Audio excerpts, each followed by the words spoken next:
Welcome to episode 1 of the Off the Island podcast. I will be your host for today, Superior. Joining me are my fellow casters, ShuviSenpai, Oozma, and Lucy. How are you guys doing today? And would you guys like to introduce yourselves? Okay. I guess I'll go first since no one wanted to jump the gun. Hi, I'm Lucy. I've been playing the game since season 1 of Early Access, and I got into casting a long time ago when I actually used to play Smash Bros. And now I'm here casting for Eternal Return instead. So thank you for having me. Thank you. Oozma? Hi guys, I'm Oozma. I'm also one of the casters for ERCS with Lucipurr. You've probably seen us around.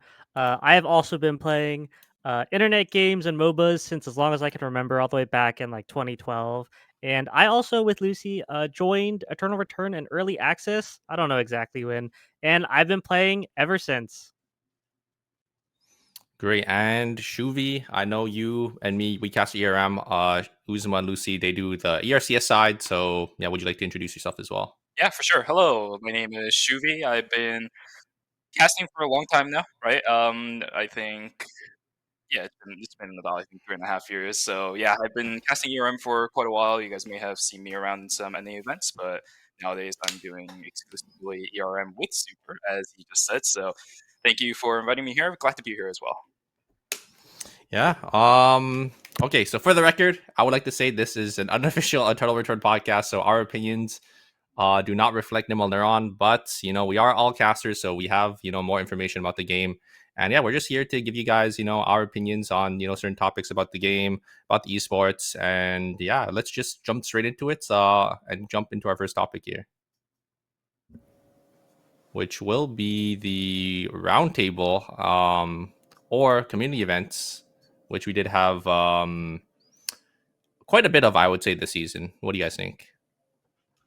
Are we talking about Roundtable first? Or are we just talking about general like community events? I guess like community events in general, yeah. I mean, we had Roundtable, we had the recent flag bearer tourney recently from some of our community members. Even like kind of on the official side of things, we started doing smaller things. We like brought back professors, which has been really nice. And then we did like a couple of community events through that. So it's nice seeing all of that grow once again, because we like to get involved in other things as well, and it's nice to let loose and have a little fun instead of being super serious caster mode all the time. Yeah, don't forget about Jeopardy either, where that newbie Frankie Doodle was a big loser. Me and Superior are kind of the goats over here, Yeah, that guy would I think he ended up losing the last the last double, and then he went minus 10,000 or something, so it was kind of funny. Yeah, but I think, without being too specific about any certain event, I don't know how you guys feel about it, but I feel like we've seen, like Lucy mentioned, a lot more community focused things this season as compared to season 2 and 3. And I'm kind of curious as to why you guys think that might have happened or not. Ooh, that's a good question. I think it's just because everyone's kind of getting back into the game. It's season 4. I think season 4, a lot of stuff was added. The game feels great right now, so everyone's just enjoying the game. But yeah, I mean, I want to hear maybe Shuvi's and Lucy's opinion on that as well. Yeah, I think you're right. I think for the most part, season 4 being quite an enjoyable season, I've had a lot of my friends that kind of decided to maybe slow down the pace of the gameplay on seasons 2 and 3, decide to come back here in season 4 and talk about quite a lot of good stuff that's happened and making sure that they've been playing a little bit more since they do believe the game is a lot more fun with the recent additions in season 4. So highly likely that season 4 is one of those community-based event heavily, I should say, invested community event season. And also, I think we just have garnered up a lot of really good TOs and a lot of staff when it comes to organizing this events when, maybe before we were training a little bit of them, but now they're a little bit more comfortable doing those kind of things, which is good. Yeah, I was just gonna say that I think as a community as a whole, we kind of are more solidified in what we want to do. Even on the caster side of things. I mean, we've all been doing this now for 2 or 3 seasons, so we're now finally at that comfortable spot where we can kind of branch out and do more things now. And it also we've been working with the same people for a long time, so they're probably throwing out other ideas for us as well. So it's a little bit easier to do that now that we all kind of comfy with each other and with other people as well that we work with. Yeah, I was going to say from my end too, I feel like a lot of our previous community heads, we do have Passant, we have Clue, we have Aqua. I feel like they went really hard in early access, and they kind of like maybe Burned got himself burnt out, out right? from my Yeah, POV. Yeah, and I feel like now like everyone's starting to come back. Like Passan's throwing a couple events together, and I think also like that lull also kind of pushes new people to come forward, like Kai Lally with that flag bearer tournament. And I think that was an amazing thing recently. Maybe we could talk about that too. Yeah, that is a good point. I do think other people doing these events, seeing the success of others, definitely does push everyone else to start tag on to it. I think we also didn't go over the one big event, which is the creator events that we had. With the whole Doublelift sponsorship. I think that was also another one that I think a lot of people kind of got into the game from. Since it was such a big sponsorship. But yeah, I mean, we could jump into the round table. We could go through each event separately here, and because I do want to ask your guys' opinion on the tier list that was shown on the round table and what you guys think about that, and what do you guys thought about the round table as a whole as a community event. I think, for me, I heard a lot of stuff about it. Unfortunately, I wasn't there to actually watch it live, but I heard a lot of things afterwards. And it's just the typical banter about stuff when it comes to roundtable. But I was kind of looking at some of the stuff that happened after the fact, and for the most part, I think it's pretty legit. I mean, we'll see here in just a moment, but some of the things and topics discussed in roundtable this time around, I think were pretty good topics that a lot of people could kind of dwell on about for a little bit, right? Since these usually tend to happen at the beginning of season. I think it's going to be some stuff that we can maybe reflect on either towards the end of the season or maybe even at the beginning of the next season. Just kind of think about why that was the case and what things changed from it. Roundtable is always interesting, that's for sure. I mean, I think almost all of us has like watched or participated in it in one way or another. I think this is definitely one of the more like calm roundtables. I think we realized after the last one that maybe 50 plus people in one Discord call is probably not the best thing. As much content as it made, it definitely got really off track. And even with like 20 plus people, it was kind of going a little crazy. But I think it's still nice to get the opinions out there, especially for a lot of the newer people that want to come by and watch and get opinions of everyone. And it's kind of interesting to see actually like how a lot of people view things, because there's actually like a lot of like glaring differences on how a lot of people view the characters. So it's always fun to see what those are. Yeah, I was going to bring that up. I feel like a lot of us who kind of stream more frequently, a lot of the community kind of understands our opinion on things, whether that's Superior or Frankie or me or, just anyone who streams. But I feel like the roundtable kind of highlights those people who don't stream and their opinions. And I thought that was really interesting. Yeah, I do think I do like the new format where it takes the top 25, especially since it is like a squads mode now, right? It's kind of hard to take the top from each character. But the thing that I didn't like, and the one downside to only taking the top 25 is we weren't able to go through all the characters. So I feel like there were some characters that just weren't we weren't able to talk about. So I feel like the tier list was left somewhat unfinished, which is why I did want to talk about it today so we could go over that as well, and we could get your guys' opinions on the list, and maybe we could rate it ourselves on what we think and how we should rate the tier list from a competitive perspective, since we do all cast on the competitive side. Yeah, I was going to say too that it's really nice that not only do we got to get opinions from people that don't even play competitive at all, that are just like solo queue warriors, but we even get to meet like new people through the round table. I mean, we all get to meet Mario Kart DS yesterday during round table. Yeah. So like that's someone we probably never would have ever interacted with if it weren't for round table. So thanks, Passat. We got to meet the Magnus Goat. Yeah, we never really seen him. I'm kind of curious on how Passat was able to contact him. Probably I'm guessing through a Discord, but yeah. But yeah, another thing is like, bro, I was trying to tell like everyone, and okay, we could bring up the tier list here, but I was arguing, to move my character down since I did represent Zua. But for some reason, Passat was listening to Twitch chat over, the top 25. So I was a little disappointed there because, like everyone I think was agreeing with me, or like no one disagreed with me. Yo, I'm just saying my character's too high, everyone else is too low. A little imbalance there, okay? Like, come on.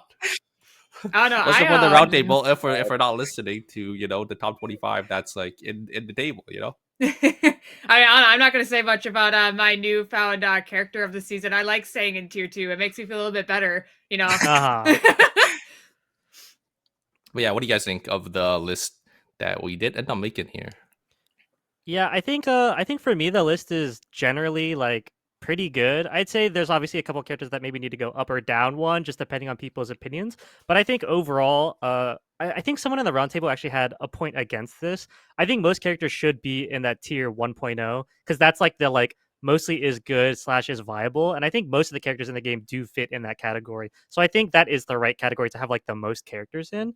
And like I said, I think for me personally, like I would just move like a couple things, but I think this pretty much hits it on the money. Yeah, for sure. But I mean, we definitely can't have like too many characters like we saw, at the roundtable at the very start. If you did see like the very start of the tier list, Yeah. there was like way too many characters. But I think now it's like pretty well rounded. There's a respectable amount of people in like 0.5 and then 2.0. There are a few characters I think that still need adjustment that we didn't get to talk about. Like I think Nikki and both Jenny should be moved up a tier. Tazia as well. I did end up talking about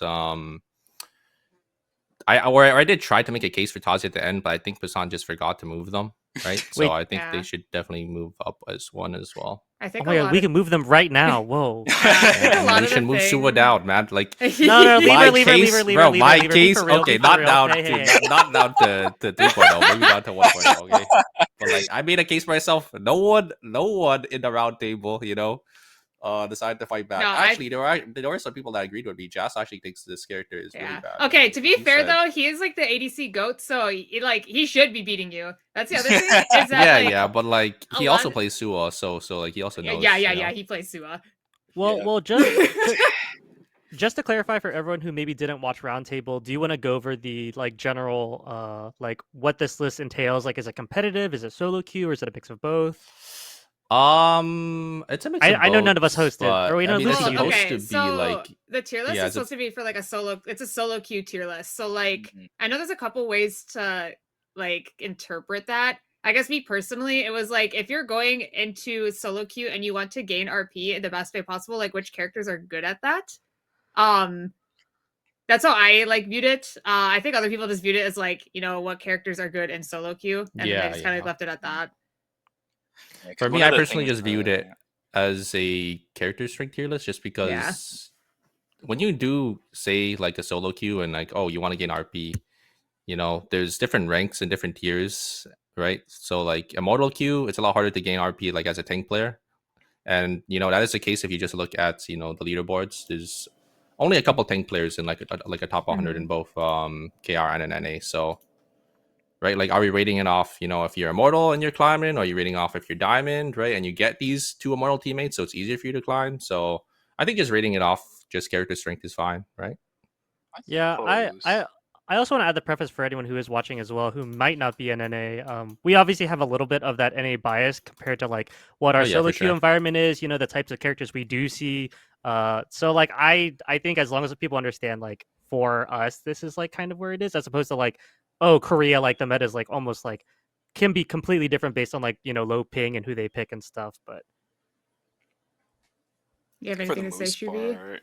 Yeah, for the most part, I was just kind of looking at this chart because, again, I didn't necessarily watch the roundtable yesterday, but now that I'm kind of looking at it again, if I'm playing ranked myself, and I'm kind of agreeing with Lucy here, or I guess just a general idea around this thing, if I see one of these characters on my team just kind of going from top down, for the most part, I'll know how to play with it, right? But then you start kind of going down the list and you start worrying about how your team composition is actually going to start functioning, I think, for the most part. So the whole idea around it being a solo queue tier list does kind of make sense here, but I think Super and I can kind of agree on this. We'll talk about this a little bit later as well, but this also, for the most part, I'm not going to say it's absolutely perfect, but it's kind of in line with what we see in ERM for the tier list. Like we could see it in tier 0 already.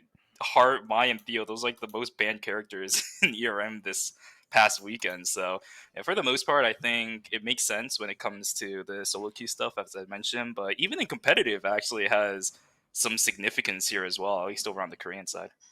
wait, Yeah. hold I up. feel- There was no ISO on ERM. Bring him down. Get him out of there. I mean, I yeah, feel like like- for real. Thank I you. I feel thank you. like the list was a little biased too, just because for the people that did watch ERM, because ERM obviously is like Yeah. the highest level of gameplay, right, for Eternal Return right now. So people their views are definitely skewed for like what's picked over there.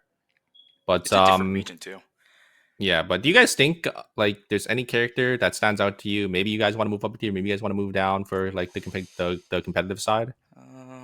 Barbara, Well, maybe full- so down. competitive side, we competitive move side? Adela up, surely, right? Yeah, it's. Yeah. Oh I yeah, think the why? problem No, with I didn't even Adela, realize Adela was though- down Yeah, there. Adela's 2.0. Like, I Yeah. think the big thing with NA players and making a tier list is like we're so biased, and there's a lot of characters that yes, they take more effort, and because they take more effort, we don't see it played a lot here. And Yeah. when we do, like, it takes a lot of games to like get good at those characters. I mean, like Tazia, like it took Ghost a long time to get good at Tazia, and because of that, we don't like see it anymore. Yeah, that's why Tazia was down there, and Yeah. Tazia Yeah. is definitely not weak. She just needs a PhD to play, so it's really hard. So No, yeah, I that's think a also lot of that why does count. That's also why I think like kind of like setting the guidelines for a tier list kind of lets it be in perspective, because like I think all of us, if this was a purely competitive tier list, like it would look almost completely different. Oh yeah. Like a lot of the characters up there would come down. A lot of those like T2 characters like would potentially come up. Like Laura's a big one that's just really good and competitive. So I think again, like we could make a million tier lists and someone is always going to complain about it. Yeah. For real.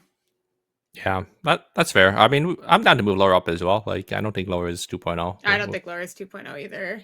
Yeah, a lot of the characters I even see in 2.0 are things that, I mean, Super, you know exactly what I'm talking about. If we see any of them in competitive, I'll just be like, whoa, they're being picked in competitive right yeah, now. that means they have to be at least 1.0 minimum. You know? Like, They're Exactly, picked in so- competitive, they're 1.0.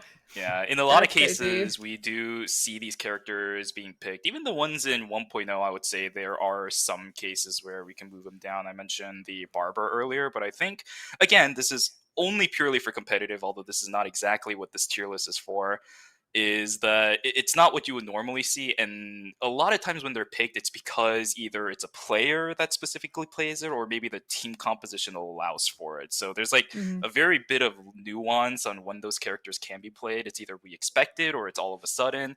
And I know that doesn't really mean much when it comes to a lot of things, because those two are the complete opposite sides of the coin, but it's those rare cases where, you know, it's either expected or very unexpected that we kind of mention, oh, this character is this character is being played. So it makes sense for a good chunk of it. Yeah, I think it looks pretty good. I will say, yeah, my character's definitely tier 2.0. We are chilling. Yeah, okay, listen here. Wow, we're updating the yeah, title that looks card. fine. I mean, I think the other actually there's maybe one more standout, which is probably Bernice. I don't think this character is good right now. Where is he at? Sorry, there's so many characters. Is he He's like 1.0? 1.0. I think mean, he probably like, moves down to 2. He's okay. I think he's he's like, okay. I think he still he's has like okay. his niche. He's either he's really strong or he's just not viable. I suppose if we're not going on like competitively competitive viable, stand, sorry. yeah. If he's Yeah, competitive, yeah, we move him down. Yeah, for There sure. is no middle ground with Bernice. Yeah, He's there's either no really middle good ground or for really Bernice. It's bad. either Yeah. yeah, exactly. I think It's either his numbers are too high, so everyone picks him, or yeah, it's because he's such a simple character Mhm. with like some lockdown CC, and if his damage isn't there, then you'd rather just pick someone else. Mm-hmm. No, yeah, I think this looks good if we wanted to move on. Yeah, I mean, we could move on to, I think it is the flag bearer tournament that we did end up having last week. What do you guys think of it? Obviously we did have window shoppers winning it out. So it was Locke, Walmart Pajamas, and Deus. So, a completely new team actually just coming out and winning. I think they ended up forming their team last season. They did end up playing some scrims. And overall, they're a pretty solid team. What do you guys think of the tournament as a whole and the format as well? Because, it is a completely new format that we see in the tournament scene. Yeah, I think first and foremost, I kind of echoed it earlier, but just big shout out to Kyle Lally and their team who helped run the tournament. Again, we love seeing new faces, and the community just appreciates these new events so much. But also, I think the format was kind of interesting. You did mention it. It was 3 games, set the first place team's points to match point, and then from then on, they are at match point, and everyone else has to get to the amount of points they got. And I think it's mostly a reflection of the current system, but I think it trims down that match point hunting to 3 games maximum, as opposed to like ERM where like it could take up, I mean, technically it could be infinite, right? But like usually it's like 5. Mm-hmm. Yeah, I really like the format just because, there always going to be one team on match point on the 3rd game. And they could set, the match point really high if they, pop off in those 3 games, or it could be, close to other teams as well. So it just makes it so, these teams aren't going to be match point hunting, like you said. And then a lot of the time, if you are a player in a tournament, you don't really see it on the viewer side, but when these teams do get into match point, they will just they'll just look to grief other players that are close to match point or getting near there to try to shut them down, so they could get like one extra game in match point on these other teams that aren't going to get there. Yeah, one of the things that I wanted to mention about this is that I had a little bit of dabbling in how the format itself is actually played out, because Kale has been helping me a lot with scrims lately. That's where he actually kind of grew up to become the TO that he was for the flag bearer. And he asked me for some of the input, and already as soon as I saw the whole idea around this stuff, I immediately thought that this was going to be an excellent tournament format, because a couple things that kind of I guess kind of shown upon me as soon as I saw the format is that, one, it's not going to go on forever, right? We've seen some tournaments where these checkpoint formats can go extremely, extremely long. The only thing that I did change about this format is that he originally had 4 games. I don't know. He probably doesn't care. It was originally 4 games when it was supposed to be originally coming out with the format that he was thinking about. Oh, 4 to set? Yeah, for 4 for a set. But I told him that, maybe lower it down to 3, because if you start going into 4, we've seen even scrims where by game 4, people are like 60, 70, 80 points. Yeah, I guess it would be a little too high. Yeah. Yeah, that's why I kind of added the idea of maybe let's tone it down to 3, especially considering it is like a North American tournament. We don't want these players to be playing until like 11, 12 p.m. at night, especially when people are like Eastern time, for example. So, across the board, I think Kale did an absolutely amazing job. 99% of the idea for the tournament came from him, so huge kudos. He's been improving a lot in regards to doing everything scrims related, whether it's streaming it, casting it, organizing it, and helping all that in the background. So I just want to say I'm really proud of Kale, 100%. Yeah, I mean, it was his first time hosting like a tournament as well. So big shout out to him. I think a lot of people had fun. I definitely liked the format. And yeah, I mean, while my pajamas, Deus and Locke, they did end up taking it home. So I'm excited to see, them back in the ERCS and see, how they perform. Yeah, I was gonna say more on them, but I think we can save that for a later segment that we have planned. Just a little spoiler there. But I think on this Rumble themes, like we can kind of jump over to like the idea of community events and us potentially seeing more. And I think we're all always excited for more events. I mean, right, guys?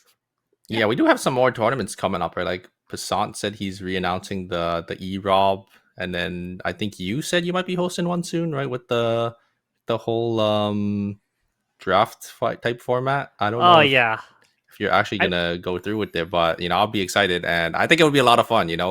Playing like all these different characters and seeing how teams like draft. Yeah, I mean, for anyone who doesn't know, me and Clue used to run a couple events back in the day. Clue also ran a lot of his own, but yeah, we've definitely been in talks about things. I believe it was ShuviSenpai recently put out a community forum as well, just asking people what they wanted to see or how they wanted tournaments to potentially be ran. So I think there's a lot of interest around that people are starting to figure out and key on. And I think we're going to see a lot of stuff coming up. I think probably not in between ERCS, because I think that's kind of like a new format and bi-weekly. So we're all kind of getting used to that. But I've heard in the wind from multiple people that they're all looking to host little things or tournaments here or there. And I think we definitely have a lot to look forward to here. Yeah, I think we have a lot of ahead of us, but continuing on, the community events, we did have a couple more community events that we could go and talk about. So I think we did have the Jeopardy event, which it was just a fun little thing. Me, Oozma, and Frankie did. Passant was hosting it. We just had a nice trivia show. I would be excited to see you two go on the stage soon. Shuvi and Lucy. I played Jeopardy before.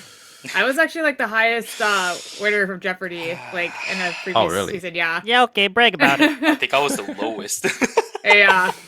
No, I think Super and I both had been in it before, but I mean, personally, I love seeing not only the tournaments that we get, but these little offshoots as well. I think are just really cool moments for the community. Like, I believe Aqua had like a guest the Elo show that I was on. I really that was so fun. That was so fun. That was banging. Yeah, that one's good. That was a lot of fun.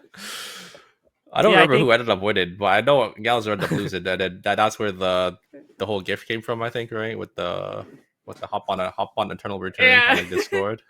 Yeah, see down there, Lucy, go, Shuvi, wote. Sorry. Monster No, right there, that was man. funny. I was like, whoever the loser was, like, they had to do something. What was it, like, Frankie lost and you had to, like, play a Shuichi game or something? Oh, And ranked? There's always a punishment game. I Yeah. think. Yeah, but no, I think I've also heard a lot of stuff about, people wanting to host things or wanting to like get things going for themselves, but they don't really know where to start. Um, and I'd say for those people, if you ever do have like just an idea, you kind of want to get started somewhere, you could pretty much reach out to any of us, or there's Chizu, who's the new GMCM, and like a lot of us are very helpful. We love to like just get things going. We can get you to the right people and just get you the right stuff you need. Like I know a lot of people are concerned, like, oh, I don't have like TOs or a rule set or anything, and like we have a lot of resources. So if anyone is out there, you're thinking about running something, just feel free to ask, and the community is so welcoming and so nice, and we'll definitely help you get it off the ground. Yeah, exactly. When I heard Kaleli was hosting the flag bear, I just advertised it on my stream. Told people to sign up, and then we did end up getting like a lot of teams, and I think it was pretty competitive, overall. So yeah, I mean, feel free to reach out. I'm always willing to advertise. Any community tournament, any community event on my stream. So just let me know, and yeah, I'll get that out for you. But on the next community event, I think this is the last one for this topic. We did have the Doublelift, IKeepItTaco, and Bustin sponsorship, so the ER Creator Clash.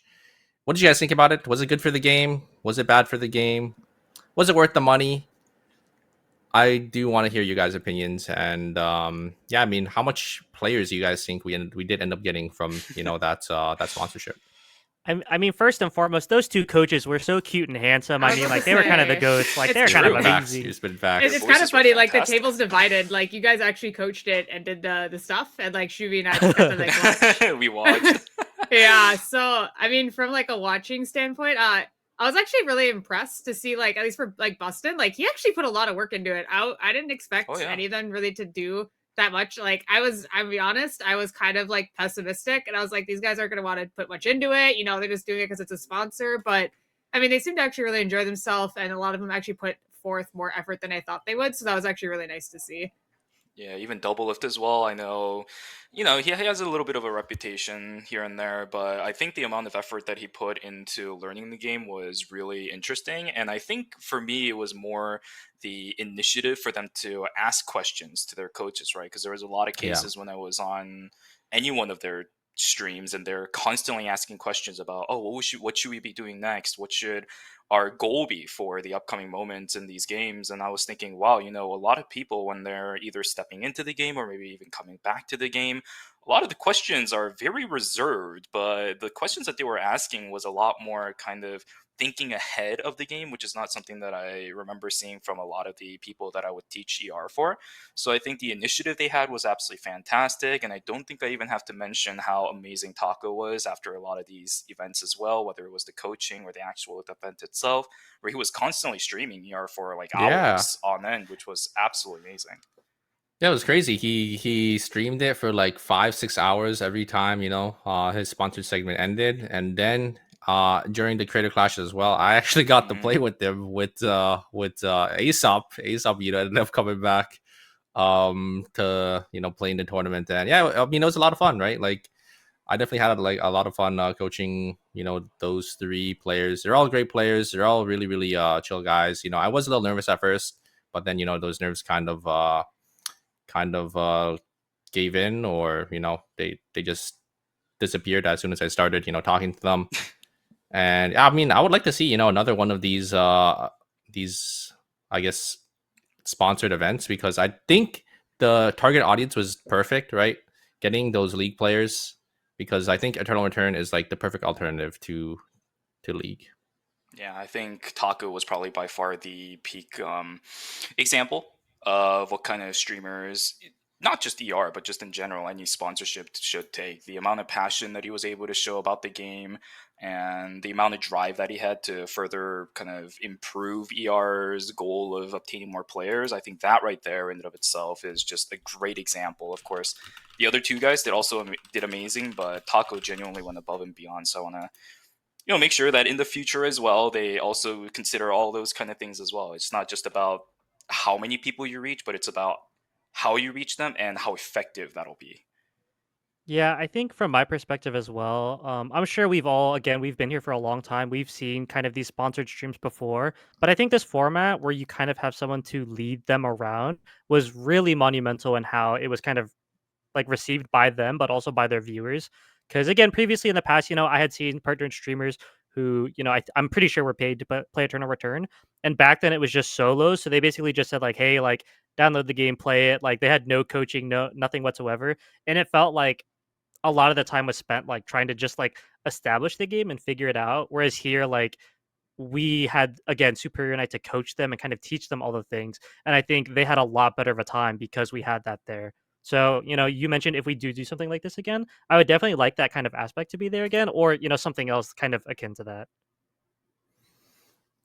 Yeah, and then we could go over the rule set for the tournament. Was it a good idea, do you guys think, to restrict the amount of items they got and the amount of items they should build? So I'll give you guys my opinion, as the coach, and because I was, coaching them for like the final event. I do think it was probably a good idea just because, didn't know too well on how to route and how to make gold items, and at the very end of the coaching sessions they did end up sort of getting the hang of it.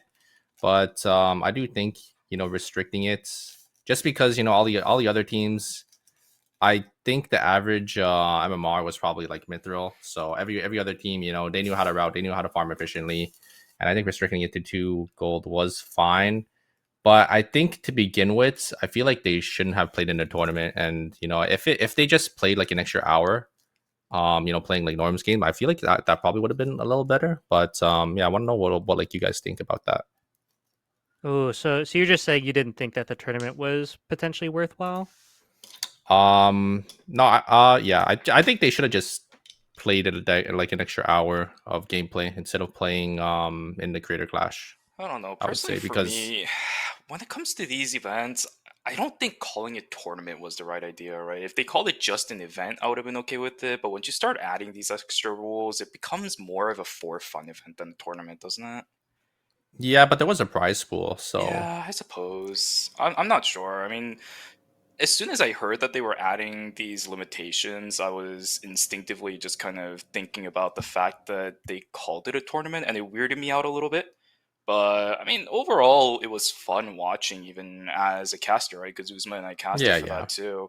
The fact that we were able to kind of introduce those limitations and see what the results came out of those limitations were, that was absolutely fun. But I don't know. I've seen a lot of events come and go. I've seen a lot of tournaments come and go. That definitely felt more of an event than a tournament to me. So if you classify it like that, it's okay. But if you classify it as a tournament, I can see why people might have a little bit of irks here and there. Yeah, I like kind of get the idea of like, oh, just like having them play more. But I also think like having them work towards something like an event is kind of cool to see like the progression and they That's have true. something to That's work true, yeah. towards. I do think obviously money is a big part of it, I'm sure. Having them play in all of the games would have been ideal, I think. Again, I'm sure that would have cost a lot more money, so maybe that's not so ideal. But I think the concept was there at least. Again, I think just like when you watch someone just playing like a partnered stream of like, oh hey, let's play like X game, and they just play it for like 3 hours, like it's like kind of cool, and maybe you download the game or play it or not. But seeing them, I think in a tournament, how many videos have you seen? I That's joined true. a That's true. Valorant tournament and I accidentally won. Like I think that idea is pretty cool. That is fair. That is fair. Yeah, we did have IKeepItTaco, play all 6 games, but yeah, the other two, I think they had to leave because I think some stuff came up. I think they were a little busy, but yeah, that is a fair take. That having something to work towards is probably a lot better than them just playing like a couple of games out, right? Like a couple extra games out of norms. Yeah. So yeah, I do agree with that. I guess the other question that I always ask people when I have this discussion with them is, if this isn't what you wanted to see with like money for paid creators, like what would you have rather seen, or what do you think would be like a better idea for it? Because again, I think we've all seen tons of different sponsorships or different like ideas. We've had like invitee tournaments around like Cobalt or things like that. We've had like them like joining like a team of other creators for a tournament. And I think for me again, like I don't know like a better way that this could have been spent. Again, I don't know all the details and stuff, but I feel like it was a good use of resources. And I think someone brought it up in chat as well, but our peak player base for the past couple days since they had that event with Doublelift in them has been very positive. Like I think our peak players went up by 3,000, 4,000, or something like that over the course of a month. Yeah, And we are it's almost at 10K players. We're almost back into the 5 digits if you guys do open up the Steam charts. But we do have to, you also do have to ask yourself, like, how much of it was for part of the Doublelift sponsor, and how much of it is just KR, doing the sponsorships, since, yeah. we will get more into it in one of the later sections for ERM, but, there's a lot of sponsor teams. There's a lot of money now involved in, or on the KR side. So, yeah, I mean, we don't know exactly how much it brought, but I do think, the people that they did end up sponsoring was correct. And, I don't know if there was a better way for them to spend the money. I would like to see them maybe just advertise, directly onto YouTube for, like league streamers on YouTube. Maybe try to get them, like have like a little segment for Eternal Return, like a sponsorship there. But aside from that, yeah, I don't really know any other real like good methods for them to really advertise, I would say. Yeah, I'm kind of with you. I think this kind of comes to like, when people talk about game balance, it's like, well, none of us are game devs, so like, take our opinion with a grain of salt. Same with, none of us are advertising people for, a firm or a company. Like, we're just people who like play the game and maybe make some Yeah. stuff here and there. But obviously, we don't have like a professional take on, how to get the most players for your dollar or whatever. Yeah, I mean, I do like the fact that they are advertising at least, right? Because it's we've been kept in the dark for so long, right? There's been like nothing on the NA side, nothing, on the West. So I'm glad that they do care. We did get this big sponsorship, and I'm pretty sure it did bring like a decent amount of players in, because I did have some people come into my Twitch chat that did come from the Doublelift sponsorship. Ask me some questions and stuff about the game. So yeah, I mean, I'm just curious on the exact number on how much it brought in, but I think it was a pretty solid sponsorship.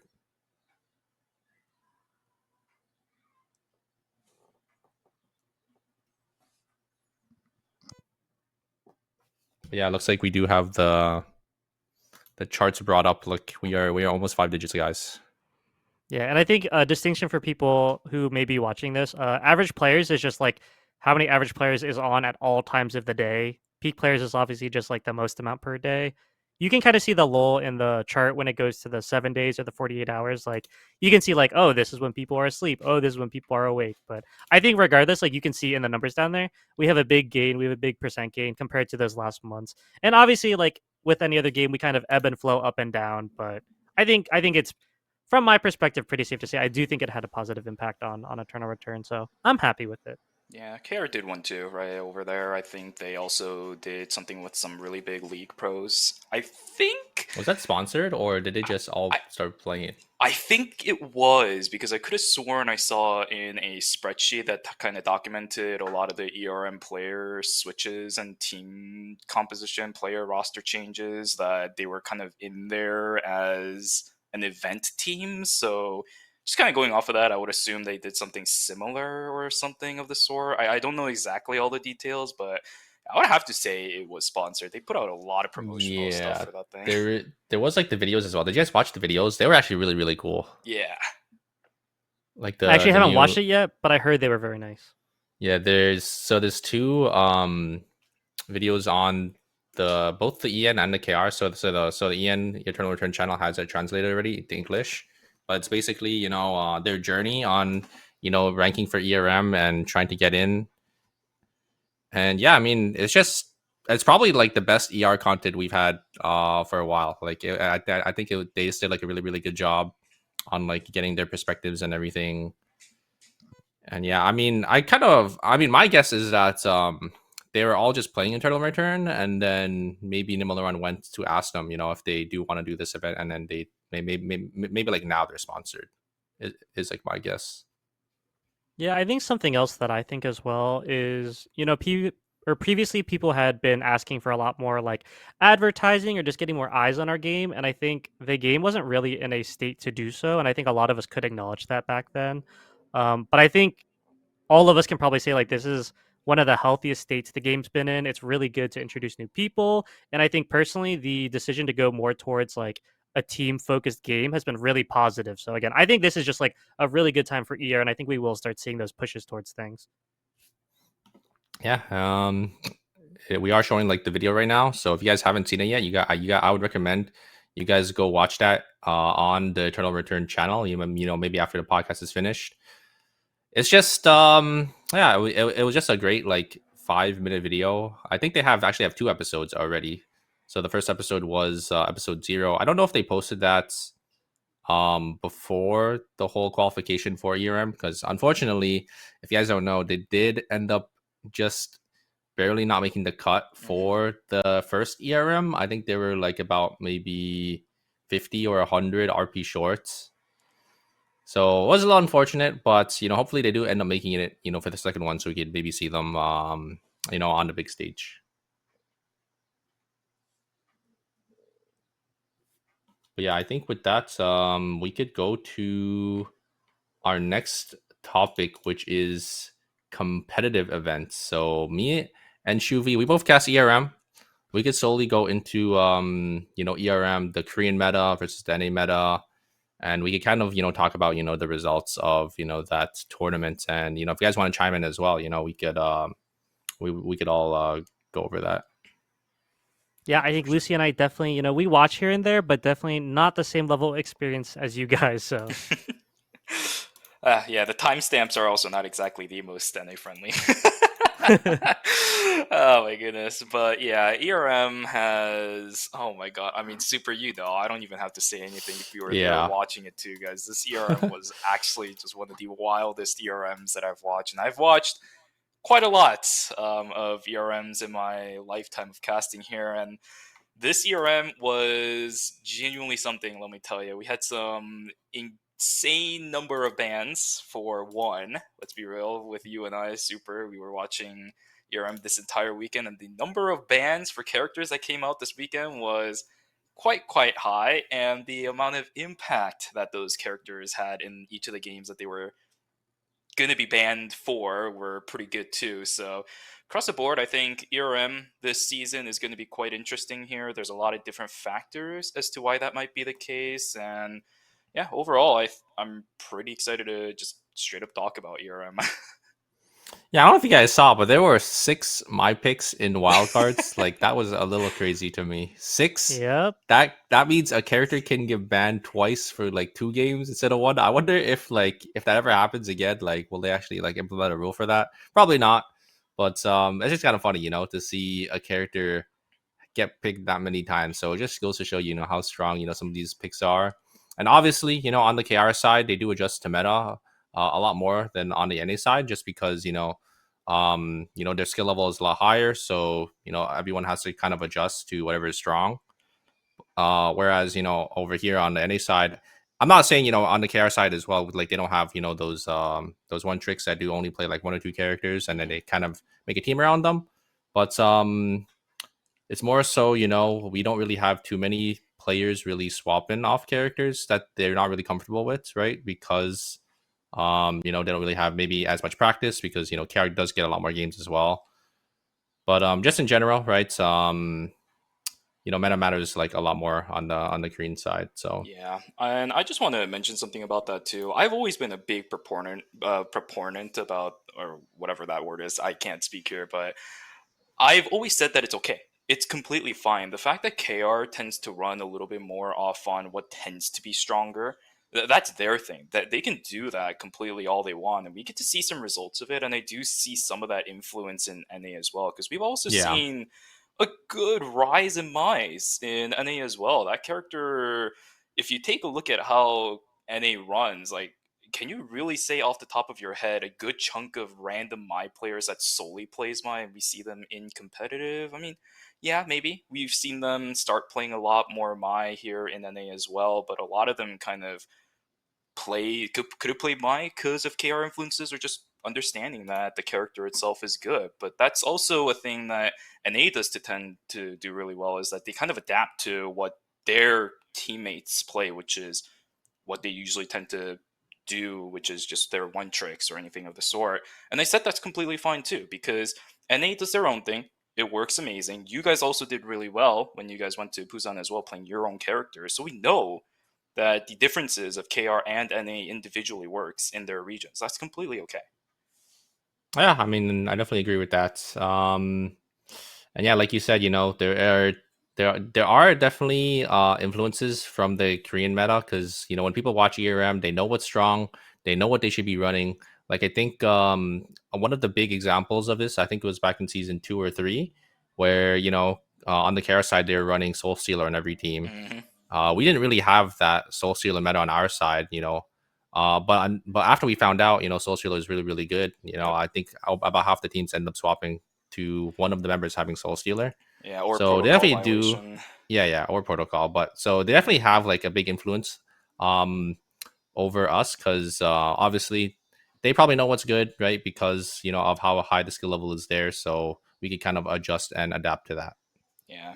Nothing that I do want to mention about ERM as well, just as a whole. I know it might sound like it's a completely different universe, but the fact that a lot of the players at KR are relatively approachable as well, I think makes it a lot easier for us to kind of be able to be influenced by those players too, which is really nice. And another part about that that's really interesting to me is that they're getting a lot of attention over there in the side of competitive, which has been a huge development here in season 4. I mean, obviously, we did have Mira Sejong ended up taking week 1. No surprise, obviously, they are one of the top teams. They've always been at the very top in Korea. But there have been a lot more sponsored teams.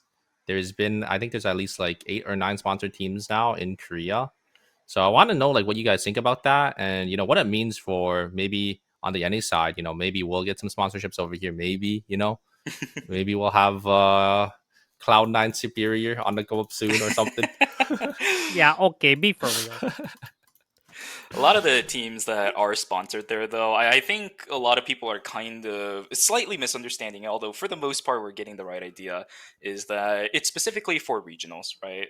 They said, I think it was towards the end of season 3 or at the beginning of season 3, Nimble Neuron physically said that they were going to start some kind of national league inside of KR. And that's why you see a lot of those quote-unquote sponsored teams having actual city names in front of it. It's a regional thing, right? So like Gyeonggi, Incheon, all that stuff. It's regional stuff. But the fact that ER in and of itself is getting enough attention to be having a national league of this sort, because a lot of other Korean esports games do this kind of stuff as well. So the fact that we're kind of going in this direction means that, especially on the Korean side of things, the esports scene is getting a lot more attention to it. And I'm also really glad to say that a lot of the players who are very deserving of this, just who didn't maybe have that kind of chance before, be able to get these kind of chances again is so nice for me to at least watch, as someone who's been pretty much watching all these players grow up, right? I've been watching these guys for 3+ years now. And the fact that they're finally able to do what they want to do because they're on a team and is able to show us what they've got thanks to the additional support they're getting from that, that's what's really more important to me than the fact that we're getting sponsored teams in the first place.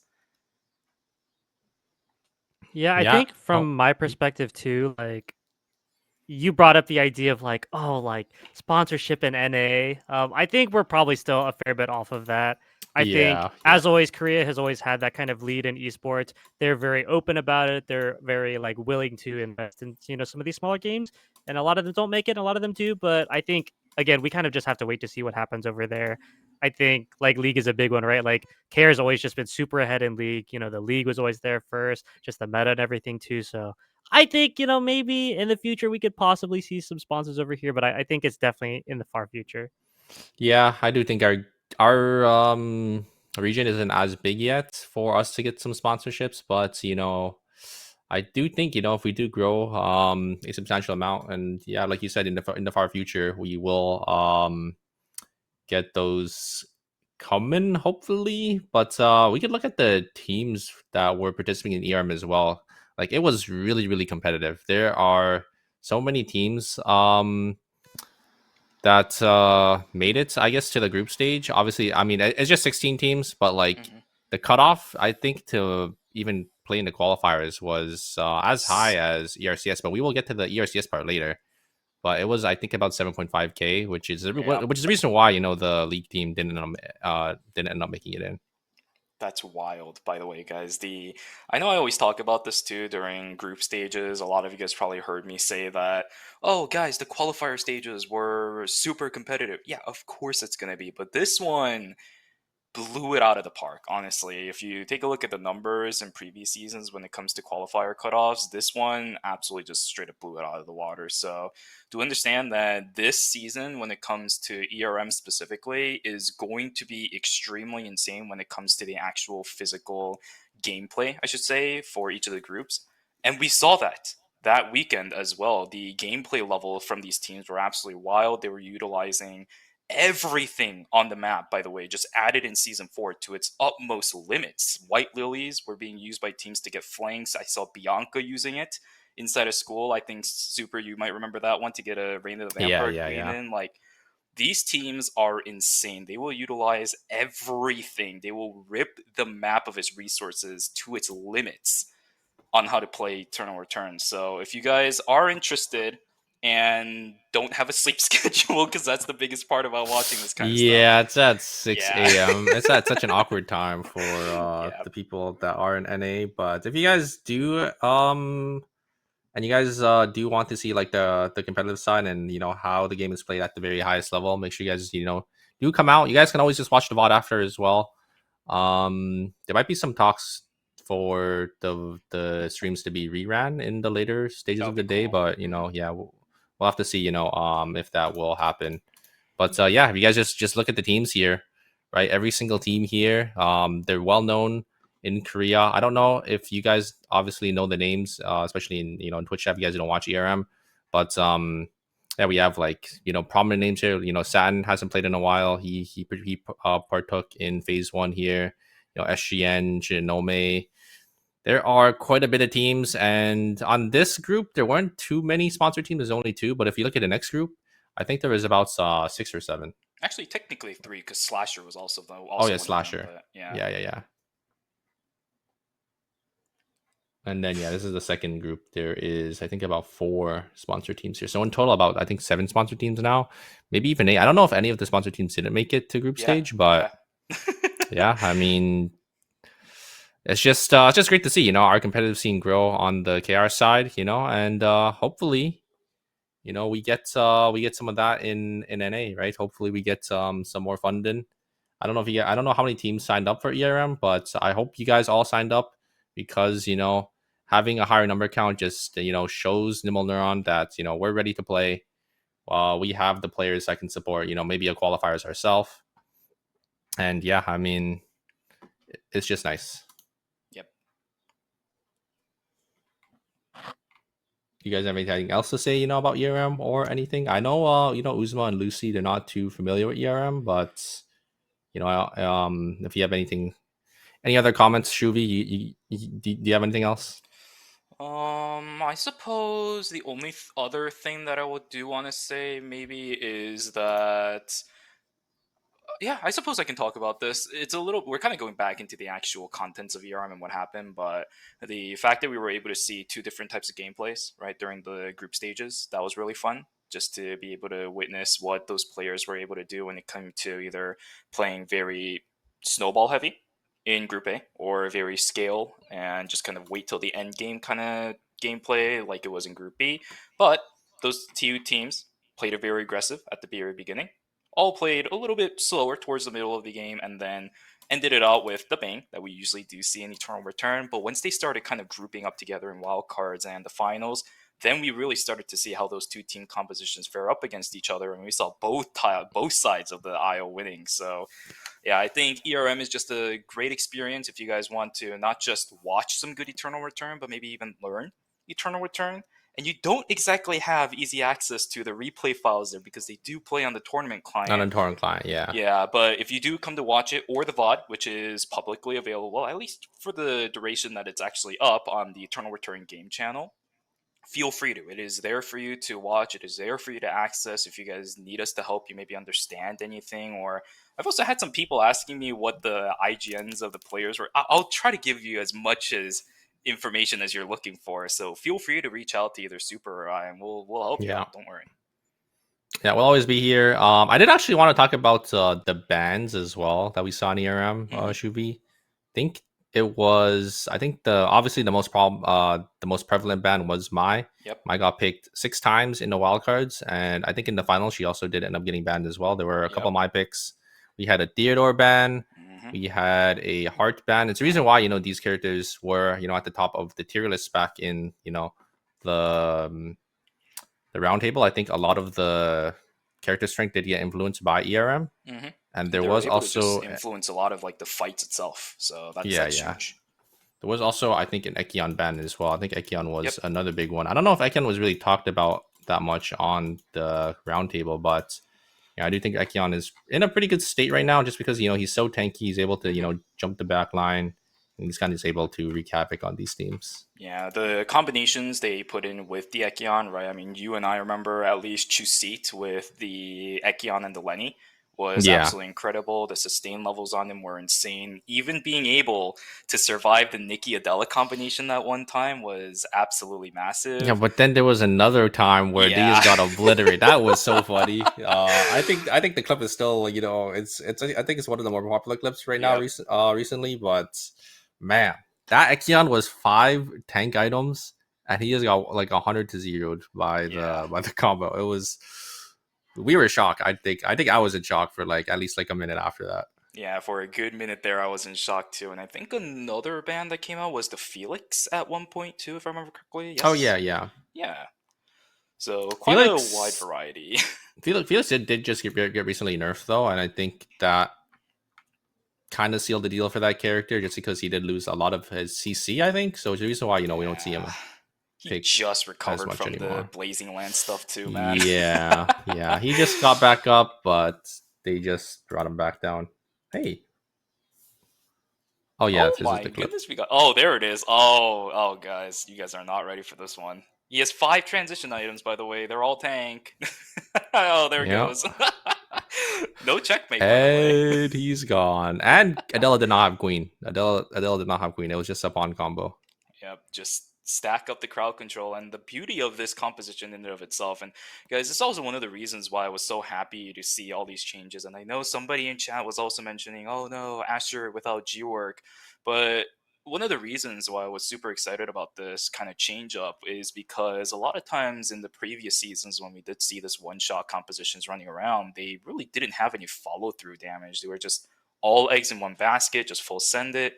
But with G-Work ending up joining Team Fairy, now they have Alto on the Carla, which allows for both the burst damage, because in the entire duration of that CC control, you just leave the Carla putting in harpoons. By the end of it, just pull 2-3 out at the same time. There's your bonus damage. And you also have your follow-through damage for the rest of the fight too. So just a lot of things. A lot of really cool things prepped up and ready to go for the CRM that I immediately knew was going to happen as soon as I started seeing some of these roster changes. Yeah, I really like the Carla pick. I didn't really like the Tazia pick because, it was too dive heavy, but the Carla let them play neutral and then also gave them the shackling anchors to, maybe zone off the other two, that would maybe try to help the guy that's getting jumped, right? So, I do really like the Carla pick. I'm surprised they did end up going back to the Tazia. Maybe Alto maybe thought he wasn't playing well, so he just decided to sub out. But I do like the Carla better in that comp. Just fits.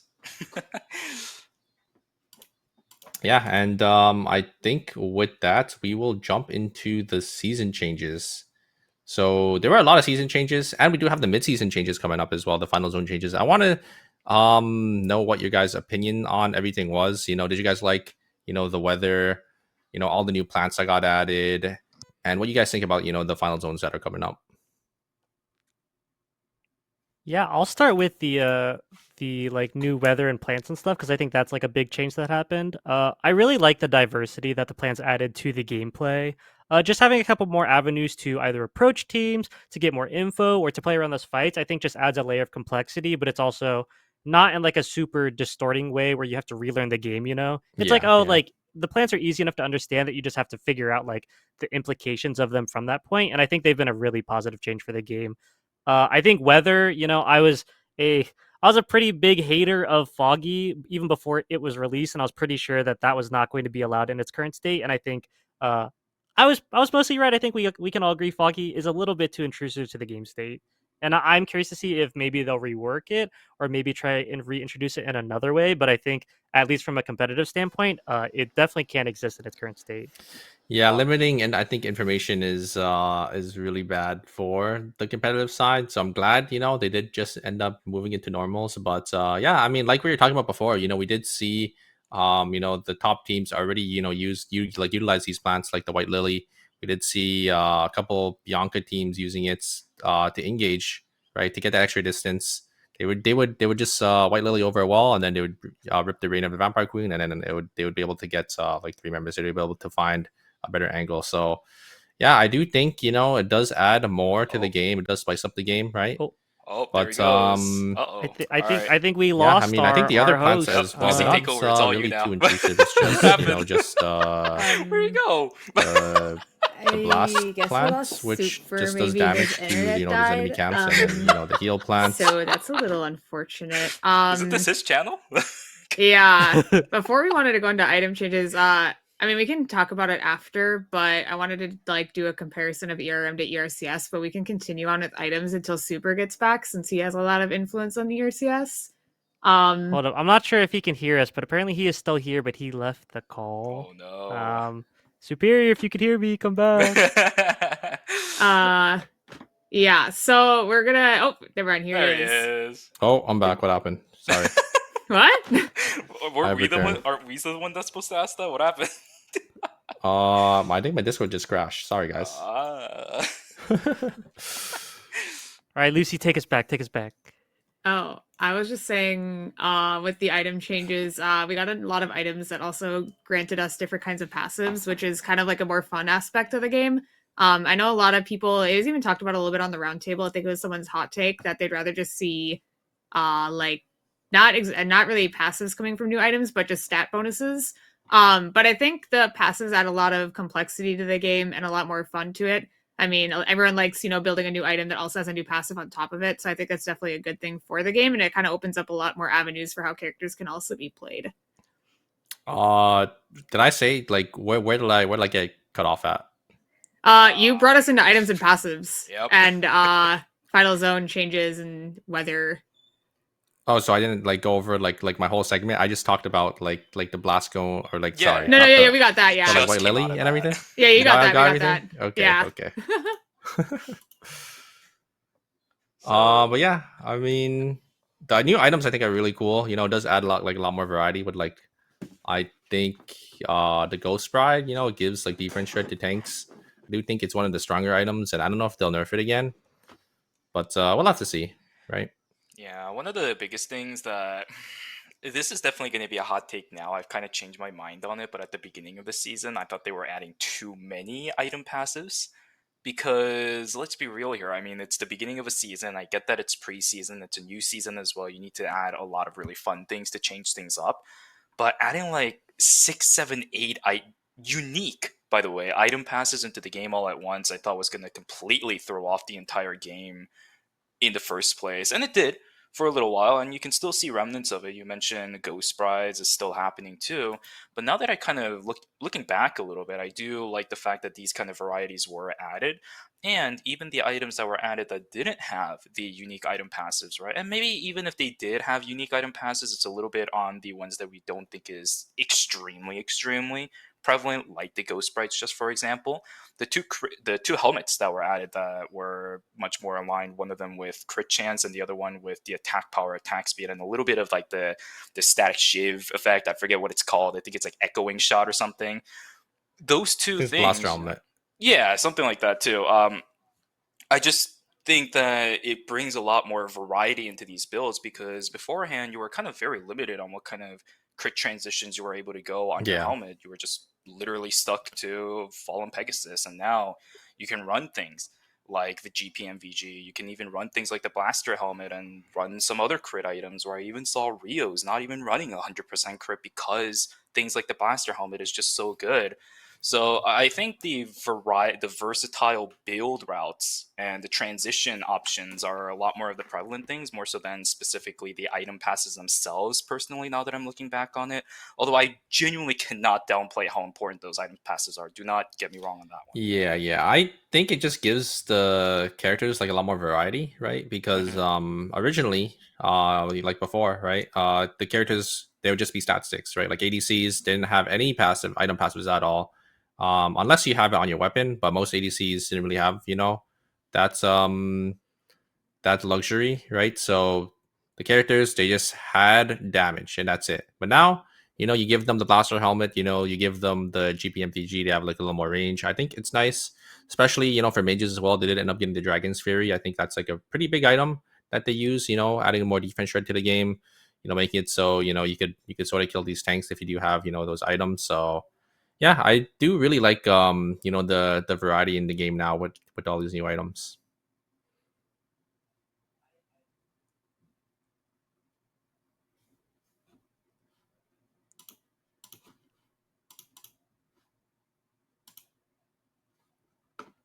I don't know if did we go over all the items? Cause there's like Cyber Stalker. I think that item just recently got buffed and it looks pretty good. I think it's in a pretty good state now.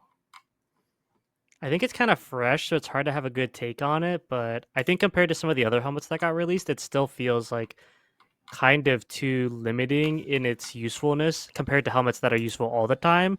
But I'm definitely curious to see if someone can figure out either a character or a build that kind of like showcases it or really like unlocks like what its true potential is. But I think obviously like that patch was still kind of recent, so we're still waiting for a little bit of innovation on that front. True. Yeah, I mean, Commander's there's helmet's also too good. Oh yeah, Commander's helmet I think is a big one. That one is disgusting. Yeah, it just lets your auto attack is heal like so much more damage. And the stats on it now are really, really good. Like it's actually better than like Dwarf helmet based stats, I think I would say, because it has 5 extra defense aside from having the 100 HP. I think defense is more valuable on tanks just because they have, a bigger HP pool since they build so many of those scaling HP items. So just having that extra defense, I think, gives you more effective tankiness. So yeah, I mean, these new items, they're definitely here to stay, right? Like they're all really, really strong. There's a lot of them that are being built still. Are there any that aren't being built like at all right now? I don't think so, right? I New think items not built. Any items not being built? Maybe. Well, I can't really think of any item ones. Actually, hold on. I'll have to remember some of those too. Let me see here. Black Death is another very prevalent one. Oh yeah, forgot to mention for the that. mages. Yeah. Dragon's That one Fury. sounds really good. Holy.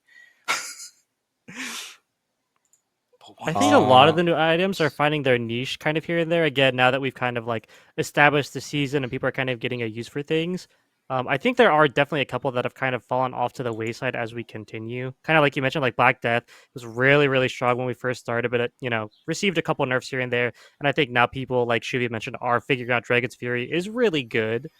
I feel like Pharaoh's artifact as well had very high prevalence earlier in the season. Again, got a couple nerfs here and there, and now people are kind of flexed to other things.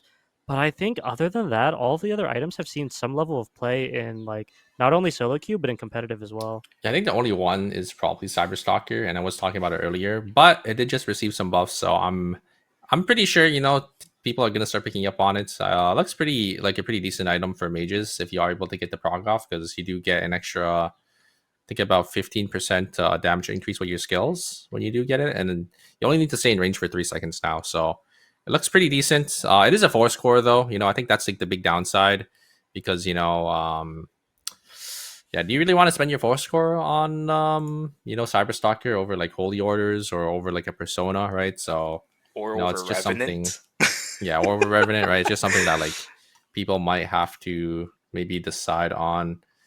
But yeah, I mean, I think it's definitely getting there.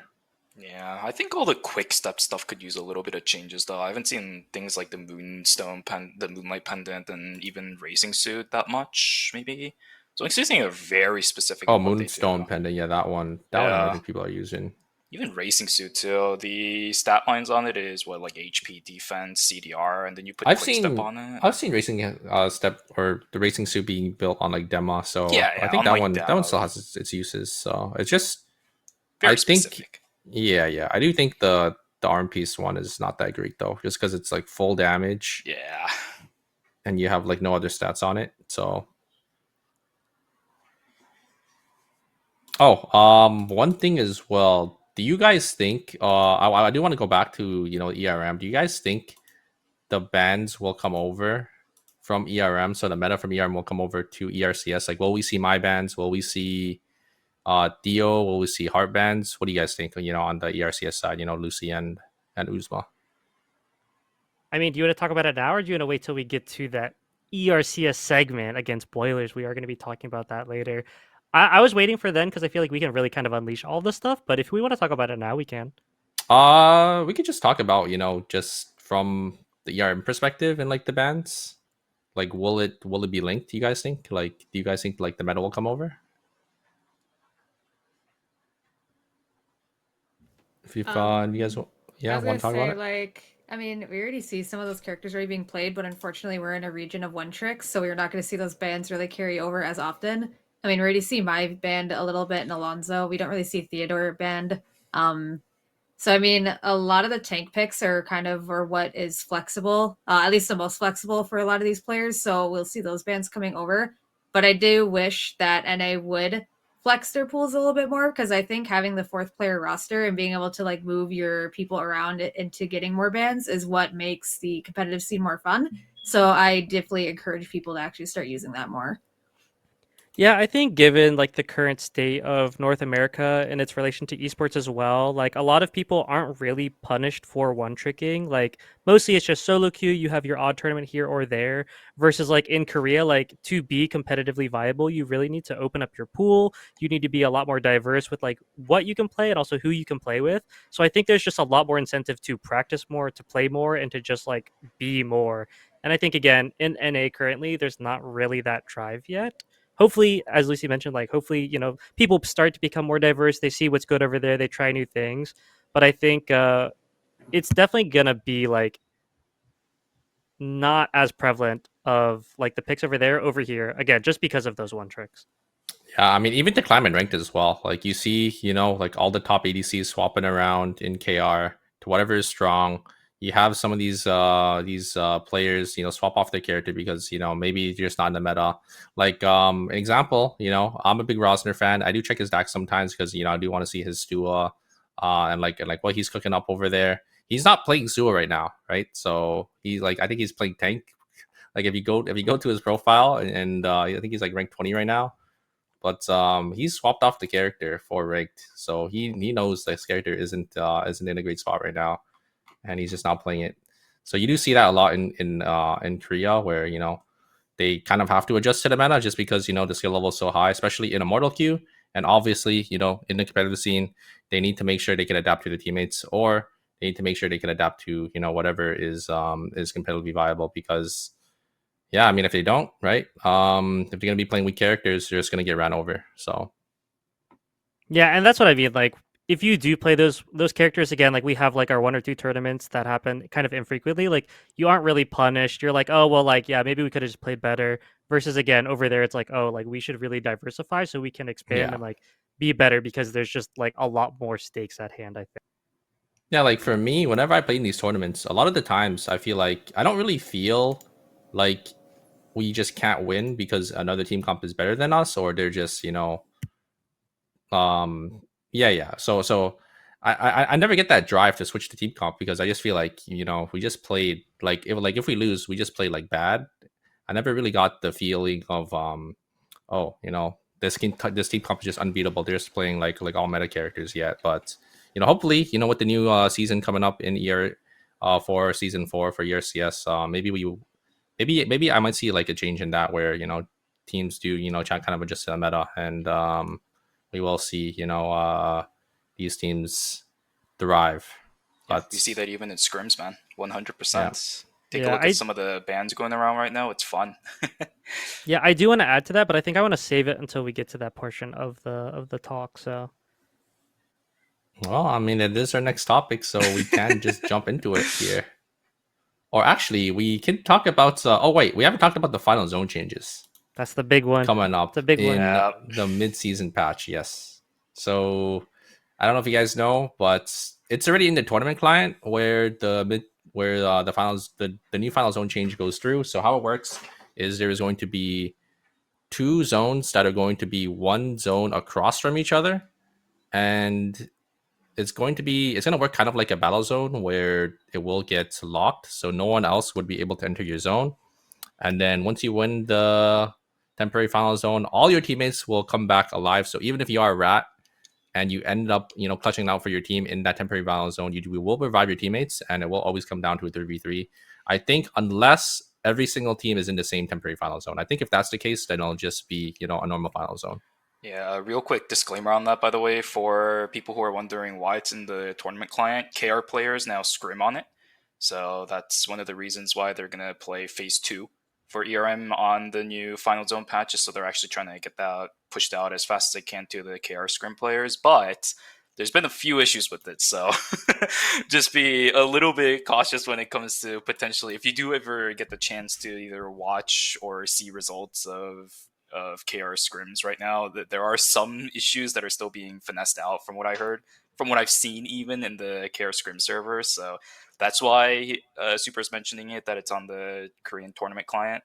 So yeah, that's why. That's just the Yeah, I feel like even beside that, I feel like this topic has been a point of contention since literally the prehistoric age of Eternal Return, like final zones, it being just 3P heavy, not really feeling rewarding or being anticlimactic. And I feel like this is our first kind of, well, not our first iteration, but our first potential, like, actual final standings for how the final zone will end. And I think the changes that they've made, plus the reses and stuff, just makes it feel really good for those teams if they can make it. And also, like, for that final matchup, it really feels like it's going to be, like, a showdown between 2 teams for that victory on the island. Yeah. What about you, Lucy? What do you think about it? Just because, like, do you think the final zone changes are good? Do you think it could have been, in a different way? Like maybe, and like another example, maybe they could have teleported, both teams to the research center or something for the final 3v3. Or do you think how they're going about it is like good? I mean, final zones are always going to be an issue, so I don't think there's really any way to know what's going to be the best outcome until they do a bunch of testing to actually see what happens. I mean, I guess I'm a little leery about how it's going to work, just like from the one clip that I don't know if any of you guys saw from like Fauna U. Like just like that clip, like makes me like kind of leery and a little like suspicious on how it's going to go. Which clip? I haven't seen it. Really? Ooh, like it's a little crazy. Yeah, it's gonna be pulled up. But so first, what happens is like they take the jump pad from pond into cemetery, and they start fighting before the final zone actually hits. And I think like 1 or 2 of the members of the team actually go down, but because the day change happens, they get automatically rezzed with full HP, and then the fight just continues. Yeah, I think Wait, they what? Wait, again. We'll go through the clip in a second. Yeah. That was something that was brought up on the KR side, guys. Yeah, so this clip is actually kind of crazy on what happens. And, like, I didn't even think about this happening until I saw the clip, and now after seeing it, I'm like, oh god, like, people are gonna do some wild things. Oh, I can't okay, believe and this the temporary final zone is in stream, right? So it's not here. No, it's gonna be in Sem. Yeah, so it was stream and Chapel, I believe, and Cemetery was going to be the final zone. And there you can see the reses come off because again the day change just happened. It's cut off a little bit, but you can see what happened. It doesn't really change the outcome, I think, but it's still very interesting. And I think for me and a lot of other people, they thought that the implication was that the 2 like temporary final zones were going to maintain closed until that time finishes. But I think in the clip, like you could see, as Lucy said, they left a little bit early. And I think that's more of the problem. Like here, I think it should still be closed off. Like you cannot leave this zone until the final one is released. But again, they know about it. They're going to try and fix it. Wait, so they got res? Yeah. Wait, I'm a little confused on what happened. Why did they get res here? You can't see the timer. Yeah, you can't see the timer, but so when the day change happens to like be the actual final zone. Oh, there we go. The teammates. Res. Oh, it always comes down to 3v3, so they get res like that. Yeah. But that shouldn't be the case because they weren't in the temporary final zone, right? It's just it happens on the day change, not being in the zone. Yeah, because it's 2 teams left, so it goes instantly to finals. Yeah. Well, and that's the point of contention I was bringing up. Super is like I think that they shouldn't be allowed to hop over that bridge or go into another zone until right now, where Oh my where god, like the no, time changes. that definitely want him to fight there because Chloe just Yep. revived with full HP. Yeah, I remember KR Scrim Chat when this was happening. I was actually watching it live, and people were going ballistic about this, and it was even to the point where other groups were talking about this, and that has never happened in KR Scrims before. So I had to actually step in and see what was happening, and it was wild.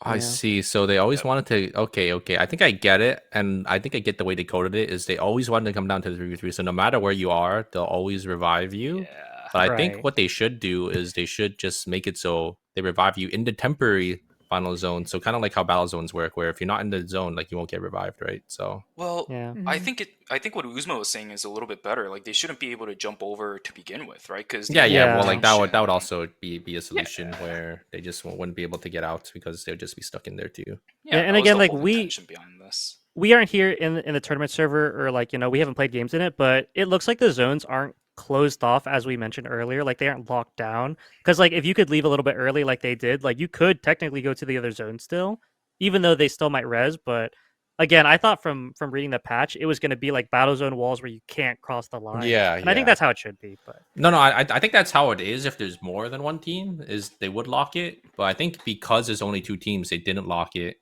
right? Yeah. Because they just skipped towards like the final zone, which is going to be in Yeah. cemetery here. Yep, they And didn't. that's even have that's a what's temp zone causing the phase. issue. Yeah, is I think it's just the way they coded it. Because if you think about it, how it looks like here is, imagine you're in a battle zone and your teammate goes down outside of the battle zone, but they still revive because you guys won the battle zone, which is basically like what happened, right? Yeah, right now, essentially, the map state is that the temp zones are in Pond and Chapel, but this team, the purple team, was inside of Cemetery because they knew that there was two teams left, and the other team stepped in because they wanted to prepare for it. But because there were no temp zones, it's Pond and Chapel were never locked off. The team was also just kind of sitting here, so...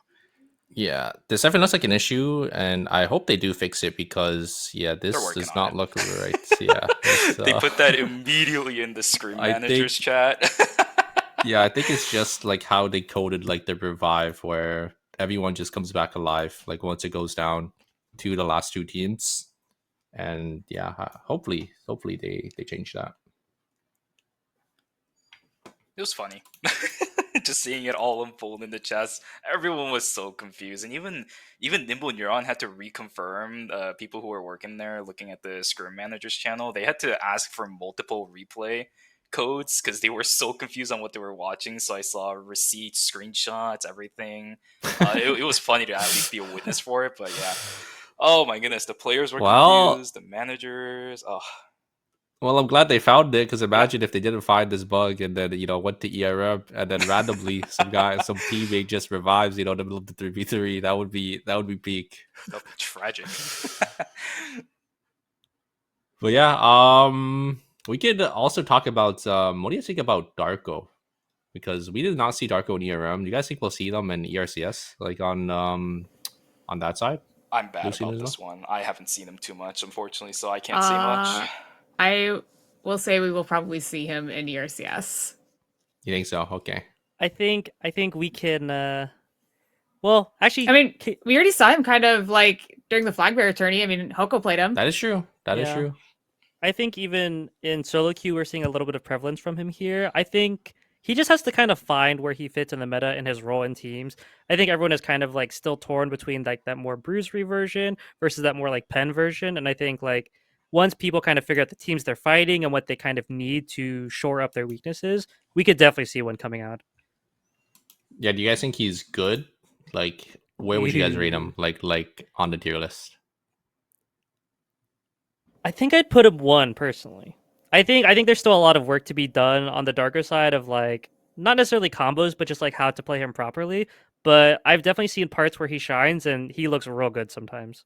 Okay. What about you, Lucy and Lucy and Shuvi? Because I know you guys also play ranked as well, so I do want your opinion on how strong you guys think this character is. Because me personally, I don't think I've ever won a game with DARKO, so I don't really like this character. But but I don't think he's that bad. I feel like a lot of people just don't know how to play him correctly. But we are getting that point, where people are, learning how to play the character, and they're actually getting pretty good on her. So I think we will see him in ERCS, but yeah, I do want your guys' opinion as well.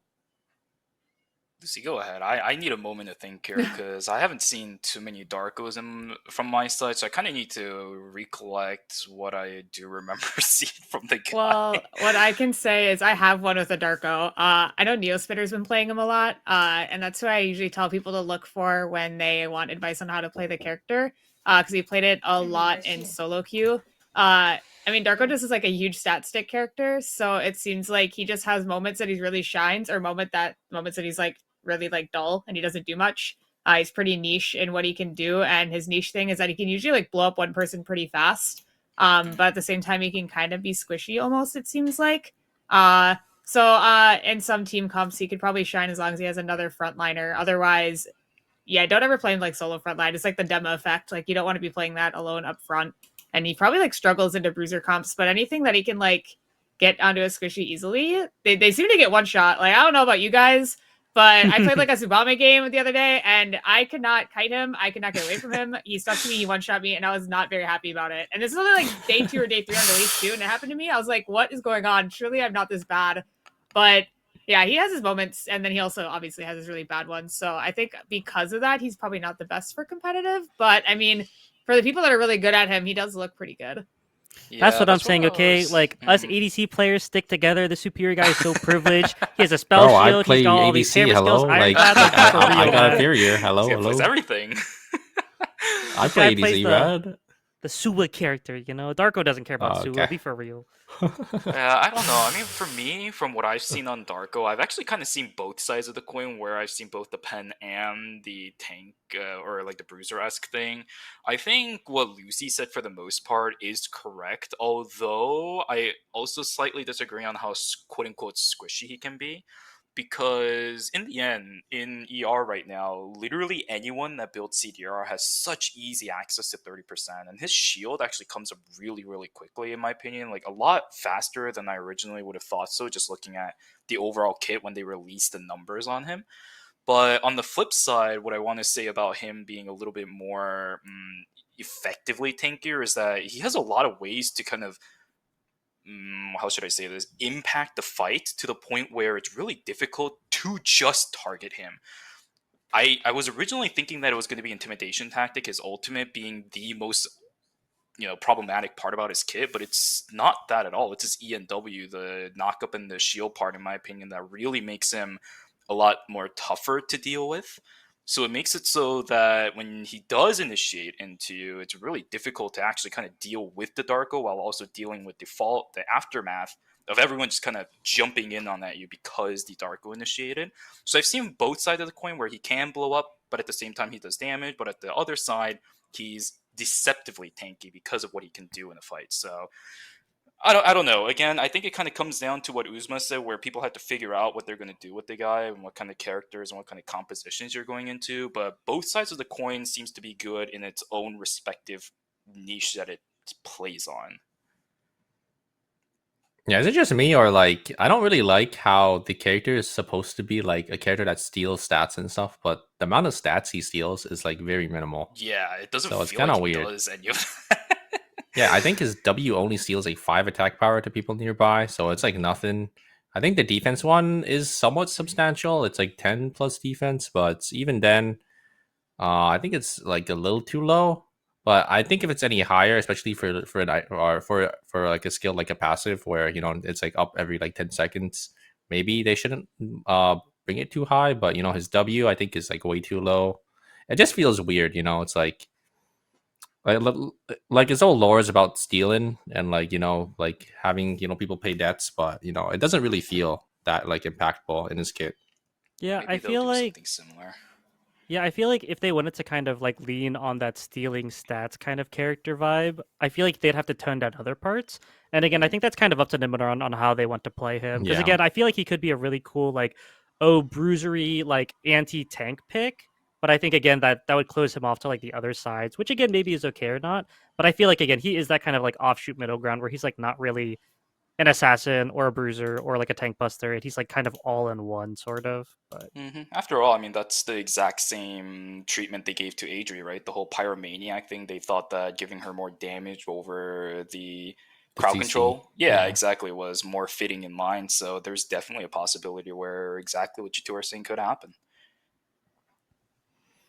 Yeah, and outside of that, do you guys have any predictions for LENORE? I don't know if that's how you pronounce her name, but she's coming out pretty soon.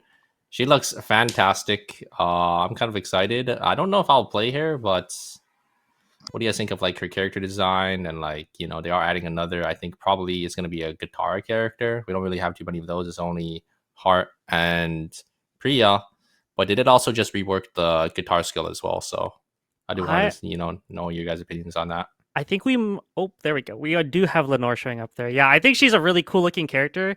I think a lot of people are excited for her and the vibe she puts out. I think we kind of just have to wait for those skills to be released to really have any kind of idea of what she's going to be, you know? My God, I think her design looks fantastic. Is it just me? What do you guys think, Lucy and Oozma?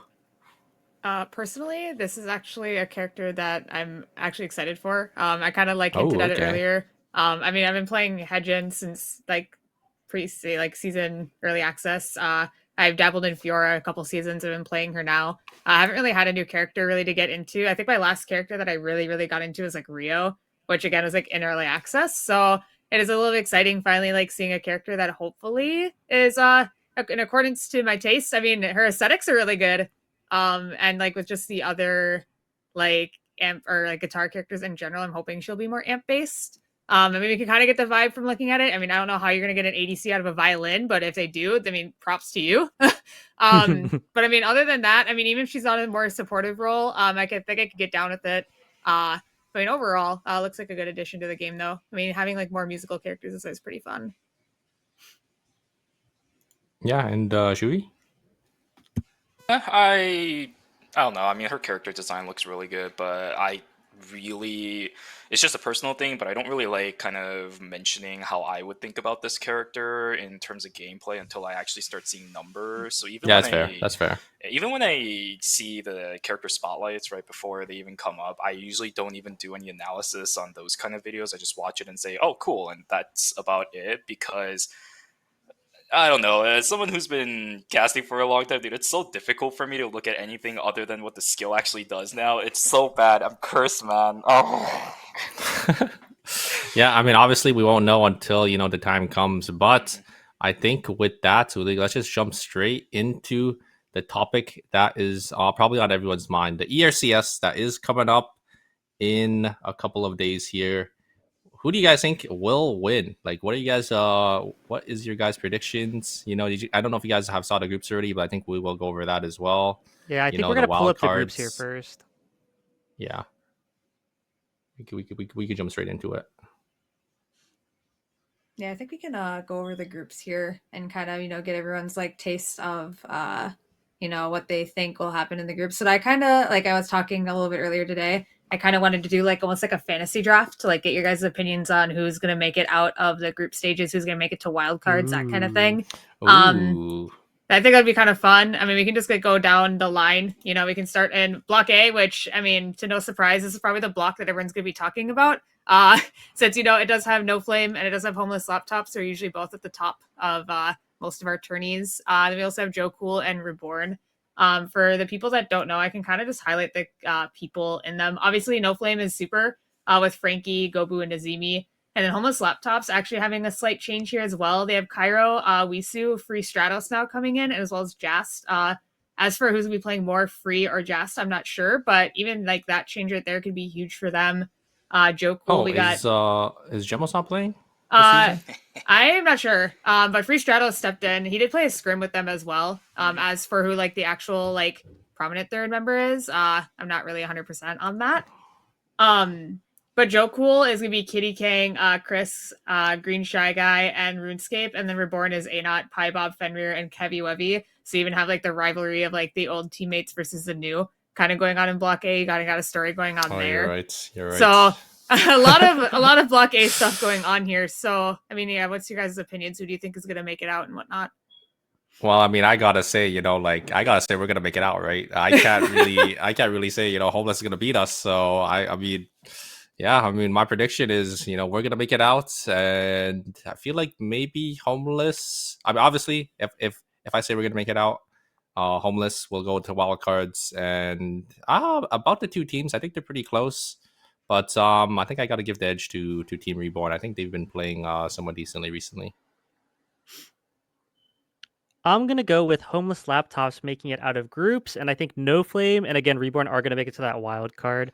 No Flame to superior here on No Flame, but I think Homeless Laptops, I think their character pool kind of fits the meta a little bit better here. I think you guys do have some good picks there, with Gobu and Nazimi filling out kind of that tank/mage off role, but I do think that Homeless Laptops is just really practiced in the current meta of I think KR and NA, that kind of like solo tank double DPS. And I think even though they showed not a great showing in the tournaments and their scrims have been a little shaky, I think they're obviously just getting into the hang of it, and I think they'll be ready by the time it rolls around. Shuvi? Personally for me, I'm gonna be a little bit mean here. Sorry, Super, but Oh. I think when it Say comes to Team No Flame, compared to way back then when you guys like just dominated everything, right? That's not you guys anymore. You guys are a little bit more inconsistent. I mean, I see scrim results, I see individual game results. There are weaknesses, right, to No Flame. I don't think anyone else. The memes are everywhere, no joke. But like, seriously, realistically speaking, I think for Team No Flame, there's a lot more things that can be improved on in this lobby as well. So I'm not going to definitively say that No Flame is going to move past groups, although you guys have a really good chance. I think there's a lot of kind of small things that you guys can improve to significantly increase that chance compared to previous seasons. But Homeless Laptops is pretty solid. I saw the scrims that they played with Free Stratos, and they looked really, really, really good. They just pretty much kind of held their ground for most of the game that they played with him. So I think Homeless Laptops is going to do pretty decent, and Team Reborn, as Super mentioned, seems to be doing pretty solid right now as well. So I think you got yourself a pretty tough group over there. I think everyone's kind of noticed that, but just kind of looking at it, dude, you got yourself a full hand. So I believe in you, man. But again, I'm going to be a little bit realistic and a little bit mean. You my homie, but yeah, you guys. All I'm saying, homeless. homeless. They always do bad group stages. That's the only reason why I think we're gonna make it out over them. I don't think, well, I don't think they would do bad in the finals, but I think it's been. It's a weird pattern they have. Yeah, it's been a pattern that they don't do as well in these groups. Like sometimes they go and they get a fast 8. And then it is only 4 games, and those really bad games can really hurt you. So that's the reason why I think we would make it out over them. But I do think they're definitely a really, really strong team. They definitely have contention. If they do end up finding those games, I can definitely see them making it out over us as well. Yeah, and So I don't even think our group is the hardest, honestly. I think Group B, but we need Lucy's opinion as well on what she thinks. I don't really think I need to give my opinion. I mean, I think everyone knows I might have a slight caster bias in Block A. So of course, yeah, I would put Homeless Laptops on top. I think the addition of Free is really, really nice for them as well. I mean, Free Stratos is a really, really good mage player, and he plays like those mages that are really, really good right now. He plays Adela, he plays Zahir, which combos really well with Alonzo. So if they decide to play him over Jest, I think it could be a really good thing for them. Cairo just being a really prominent tank player as well just really solidifies their team. I mean, they always know that they're going to have someone to play that front line for them. So that's really nice. And, as much as I loved No Flame, even subbing for them in the past, unfortunately, yeah, I'd put them below them. And I don't even know who could make it out between Joku and Reborn. It's a little weird. Like, both the teams are kind of like, I feel like they could go either way. I mean, they're both kind of like dynamite teams. Like, I mean, we've seen Kittens like being able to turn a team around like in the later parts of a tourney as well. Like all of a sudden he picks like 11 and his team is doing great. It's kind of crazy. So, I mean, yeah, they're going to have a tough time trying to tough it out of here. But I mean, either of them could definitely make it through. Okay. But yeah, I mean, that is Block A. It's pretty stacked. We do have, the first and second seeded teams from or I wouldn't say seeded because obviously it's seeded by MMR this season, but the snake you know, seeding thing. Homeless was the team that did end up winning the last ERCS, and then we placed second. So you know, it's definitely one of the groups to look out for. Obviously, there's like a lot of streamers in there too. Me, Frankie, you know, Jazz, Cairo, Wisu, right? So a lot of prominent names in the community. You know, Anod as well, and Pi Bob, Kitty Kang, right? So yeah, a lot of people. But I think Group B is actually a little harder. So I do want to know you guys' opinions on it, and we could go over like the players in each team. Yeah, I have it pulled up on the side here. So I can just really quick give you guys a lowdown on who's on each team if you need a refresher. Lotus is going to be Dylan, Zach, Griffin, and Tomshu. And, you know, they've all played together quite a bit.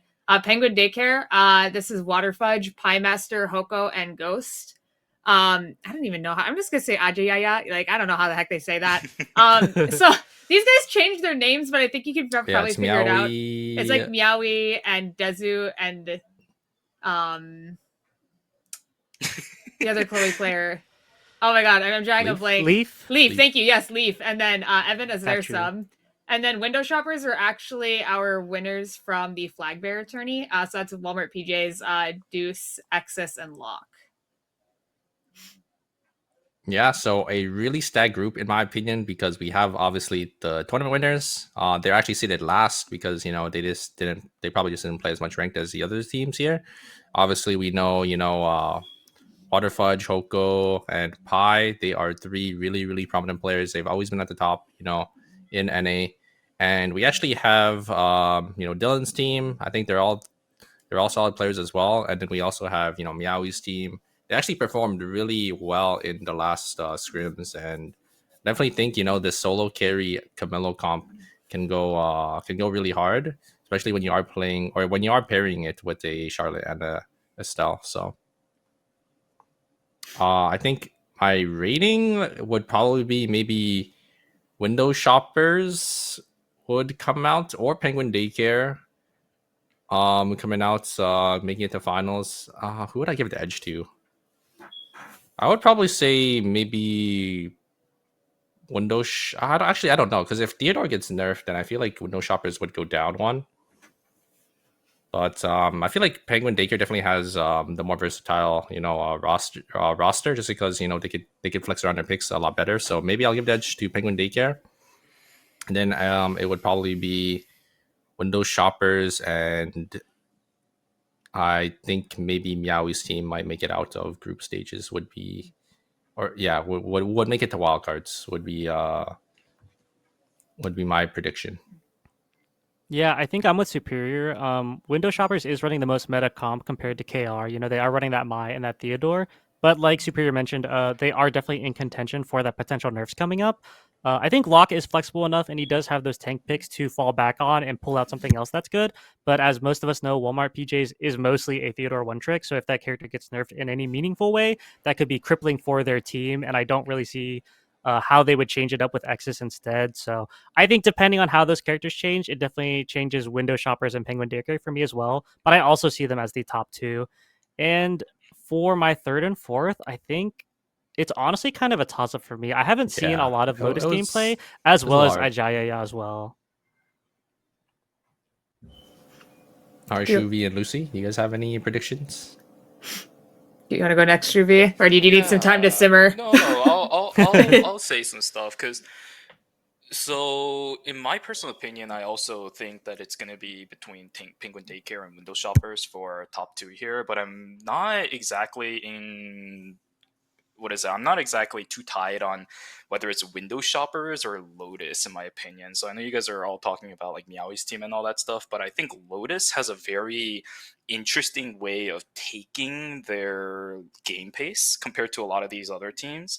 So it's the same idea for me with Penguin Daycare. They have a lot of really good flexible picks, but I don't think in the exact way that Super was thinking about, where if they start swapping out players, it changes their entire composition. So think about it like this: like Waterfudge, Pie Master, Hoko, and Ghost. You start with three of those any players. You immediately think about a character, and then you immediately swap one and flip out one of the subs or one of the players that didn't start and put him into the roster. that changes their composition's gameplay style altogether, which is why I want to give Penguin Daycare the edge on that one. And then I'm a little bit confused on whether or not to put Lotus and Window Shoppers in second place because of the exact idea that I just mentioned about Penguin Daycare. And Oozma said it really well, where Window Shoppers plays a lot more of that meta comp, so theirs is very straightforward.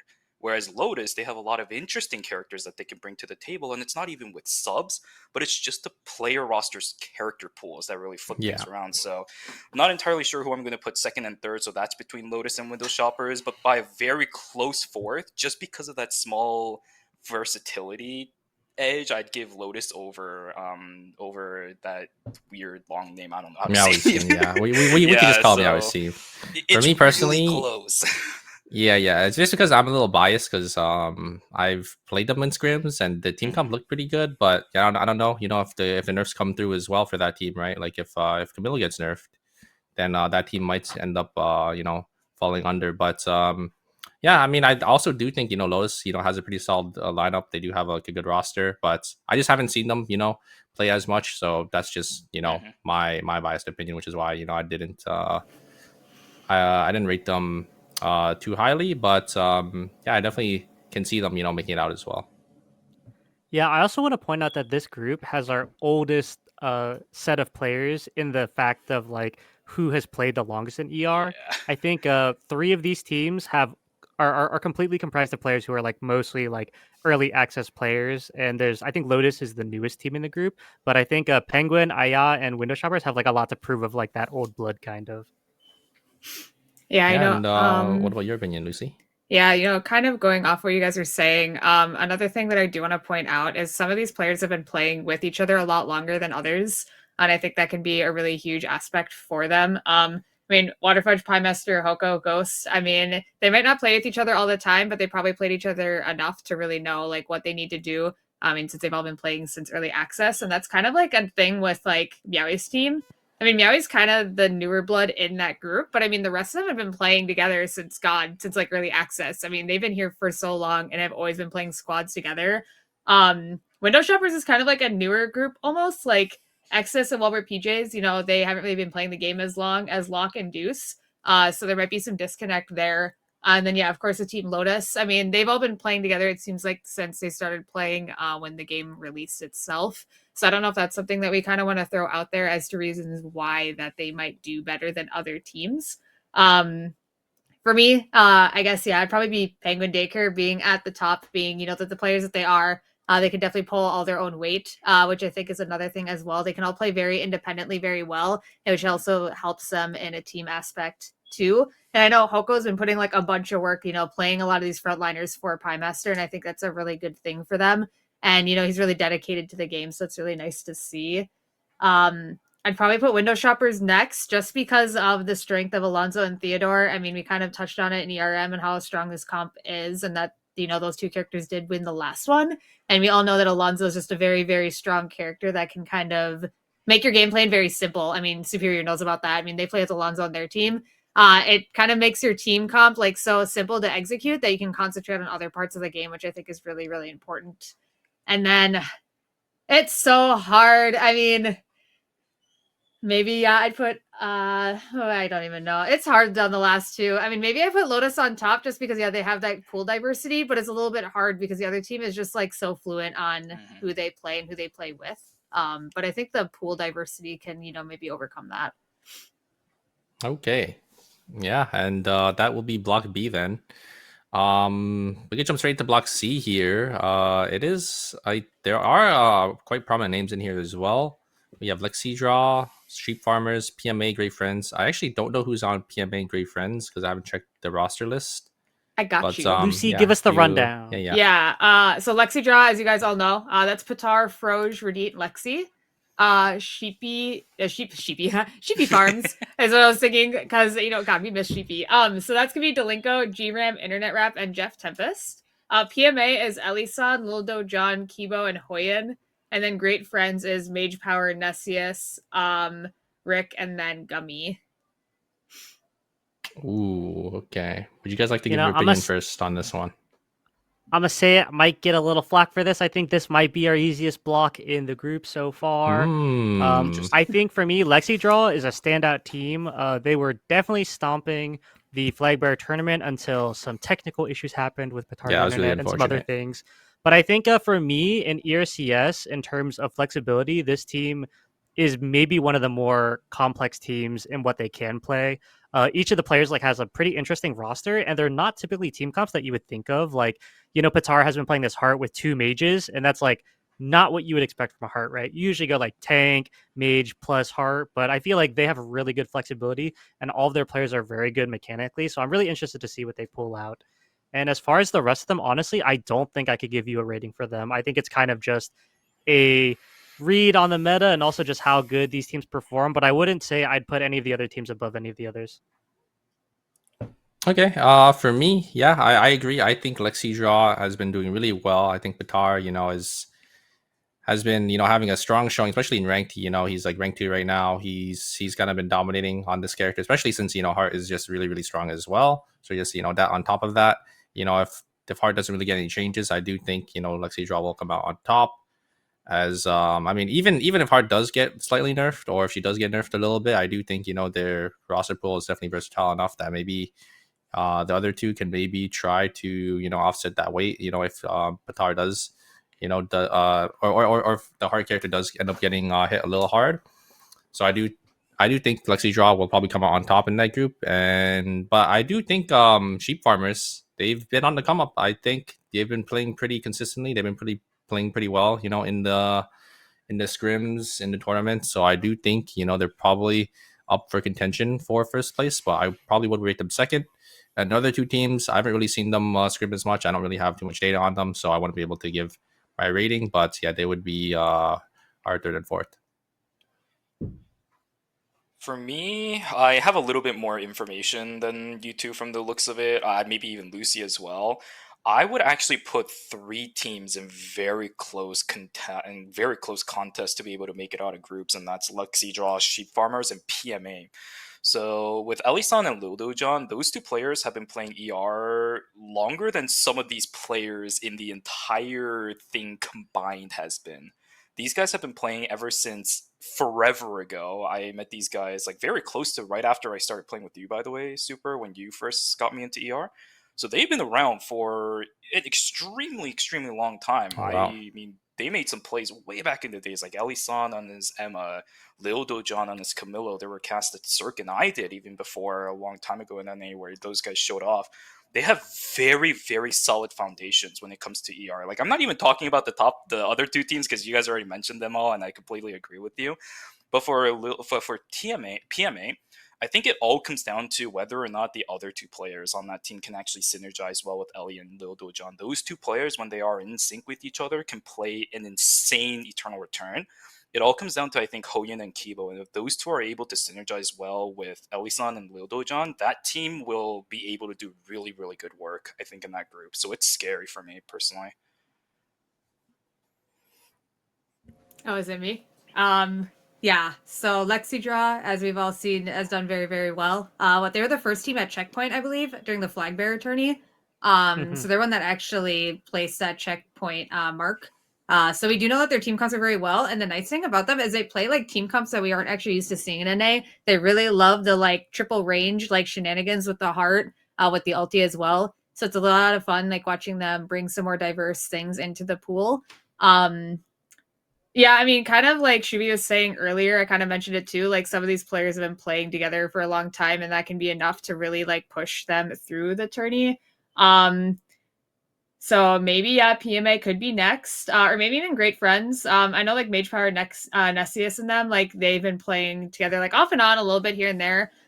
We may have seen something in the chat that said that they're doing no scrims, no practice, by the way. So maybe I take back what I said. So maybe they aren't going to be after them. But yeah, I mean, I definitely agree with like what Super said. It's kind of hard to tell with these last 3 because it's almost like some of the players we haven't seen much, or they haven't really been playing competitive, or they haven't been playing with these rosters yet. So it's a little bit harder to tell what they can do coming out of the group stages here. Hey, listen, for me, the fact that Gummy's in here, I saw some results with Gummy on your team, Super. I'm not saying anything, but that guy being in Team Great Friends is a great He's flex a pick, great in my Alonso opinion. player. My God. I don't know. It's gonna be a fun group. It might be in consideration compared to everything else. This doesn't mean that it's any easier by any means, but it may look like the easiest group, but I think that one's gonna be a fun one to watch. Yeah, I agree. And we do actually have our last group here. Personally, I think this one is the easiest group. I think actually I guess it depends on who's playing and who's not playing. But we do have Baja Blasters, the Moldivers, Apollo, and the Bad Guys. Okay, this group is interesting. So this is probably a lot of like this is like it kind of like reminds me of Block B with just like a lot of those like older players. But Baja Blasters, we have JK, Breeze69, J-Tang, and Ilal. The Moldivers, you guys know these guys. It's Striker, Wokes, Effect, and Rimrinth. Apollo is Passat, Galazor, Tulky, and Melt. And then Bad Guys is Rats, Rin, Slim, and Celeste. Yeah, so what are you guys' opinions on it? Would you guys like to go first, or should I take it away? You know what? You said it's the easiest. Why don't you take it away, Soup? Yeah, so I don't know if J-Tang is playing or not, or if they just registered with him, because in the scrims and in the previous games, J-Tang was not playing for that team. So that's the reason why I think, the group isn't like as difficult as the other ones. Obviously, we do have Moldivers. I think they're obviously gonna come out on top. They have been a pretty prominent team. Their previous name was obviously Fat Dog If. I think they ended up placing third or fourth in the last ERCS, and they've always had a strong showing. They ended up getting 2 first place, and then they for fun their last group stage in the last ERCS. They did end up coming out on top in their group. So I do think 2 really really good. All four of the members are really really good. We got Effect, Wokes, Nick, and Rimwind. So I do think they will come out on top. I think probably it will be maybe Bad Guys would come out of the group as well. And I'm not too sure about the other two because I don't know, who exactly is going to be playing in the rosters, because I don't know if J-Tank's playing or not. So Yeah, so he actually mentioned in my server that he is looking to play a couple of the weeks. He does have a couple things that he can't, but he is going to be showing some time. And I think he definitely brings some much needed like leadership to this team. As you mentioned, like he has made a couple finals. He's been in a lot of tournaments for very long. So I think that's very up to him to kind of lead that team. But yeah, I think as Superior mentioned, I think Moldivers for me is the standout pick. Again, very strong team. They were almost the favorites to win the last ERCS, but kind of flubbed a little bit in that finals. And I think otherwise, Apollo and Bad Guys, like you mentioned, they are comprised of names that we are used to seeing, very good players. But I think the wild card for me is that we haven't really seen either of these groups really play together in tournament before to a that large is true. degree. Yeah, Obviously, like Basan and Galazor have some time together. I know like Celeste and Slim have some time together as well, but not in this 4-man roster. And again, we haven't seen a lot of their gameplay either. So I think again, this is kind of like Group C for me. I think for me, there's the standout of Moldivers, and then everyone else is kind of just how they yeah. mesh, how the meta flows, and just what they can do. I think that's a great. I think that's like a fantastic way to put it. What do you two think, Shuvi and Lucy? So for me, when it comes to this group, it's hard. It's really, really hard for me to say because the top 3 teams are all names that we've pretty much seen in recent times, whether it be scrims, whether it be tournaments. Team Bad Guys, that team is, if you really want to put it this way, is very new, but they're all really good. And we know exactly that because these players have played, whether it's before, whether it's a long time ago, we know how good these guys can be. So that team 4, I think, is going to be a little bit of the X factor for Block D. Whereas on the other hand, the other 3 teams, we know for the most part how these guys are going to play, even for Team Baja Blasters, which is a little bit out there when it comes to the roster. Let's be real here, right? Breeze K, we got not Breeze K, JK, Breeze, as well as Iowa and J10 coming in. So quite an interesting set of players, interesting set of characters that roster is also going to bring to the table. So it's really out there. I don't think I can even give a prediction for Block D just because of how out there this group really is. So I don't know. Not even for this one. Moldivers. I mean, they'll do good, we'll see. We'll see. Bull Divers definitely looks good here, but I really just cannot discount on the other teams, man. I really can't. Okay. Yeah, so for me, Mold Divers will definitely be making it out. I mean, we saw how well they did in groups during last ERCS. They had a crazy performance, so they'll probably be on top. You know, we all love throwing shade at Galazor, so I'm sorry, Gala, but I'm going to throw a little bit of shade at you for a little bit of fun here. I think Apollo is going to be coming down to, who can control Galazor. As we all know, Abigail is weak. As he has said, he has tried to play Fiora, and, Fiora is just not his cup of tea anymore. But, this Estelle character is looking pretty good. We saw him even make some pivots like last season during ERCS. He started playing Kiara. And, I have to also give props to Galazor. Like, when he needed to learn something new, he definitely put his best foot forward. And then we had, like, the best story going into, Wildcard with his team. That was probably, like, one of my, like, favorite moments to cast, personally. I mean, being able to watch them, like, actually grow and, like, be able to qualify at the very end was a lot of fun. So I think they can pull that off again. I definitely wouldn't put them out in the running. I mean, Passant has, two very good mage characters he can play for his team. And then it's just up to Tulki and Melt to kind of like pick up the back end.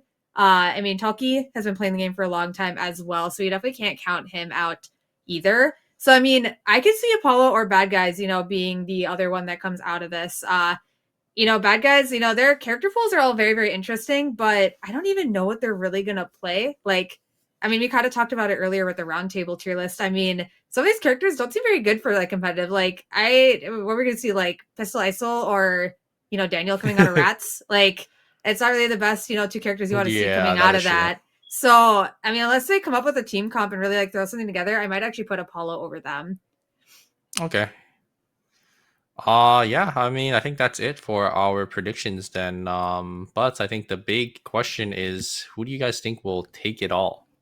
Oh yeah, we gotta flip the thing. We got gotta some cards. Yeah, we weren't actually supposed to know who each other were going to think. But no, Flame, be for real. Oh, you voted for yourself, Obviously, I gotta vote for myself. Like I think we are gonna take it.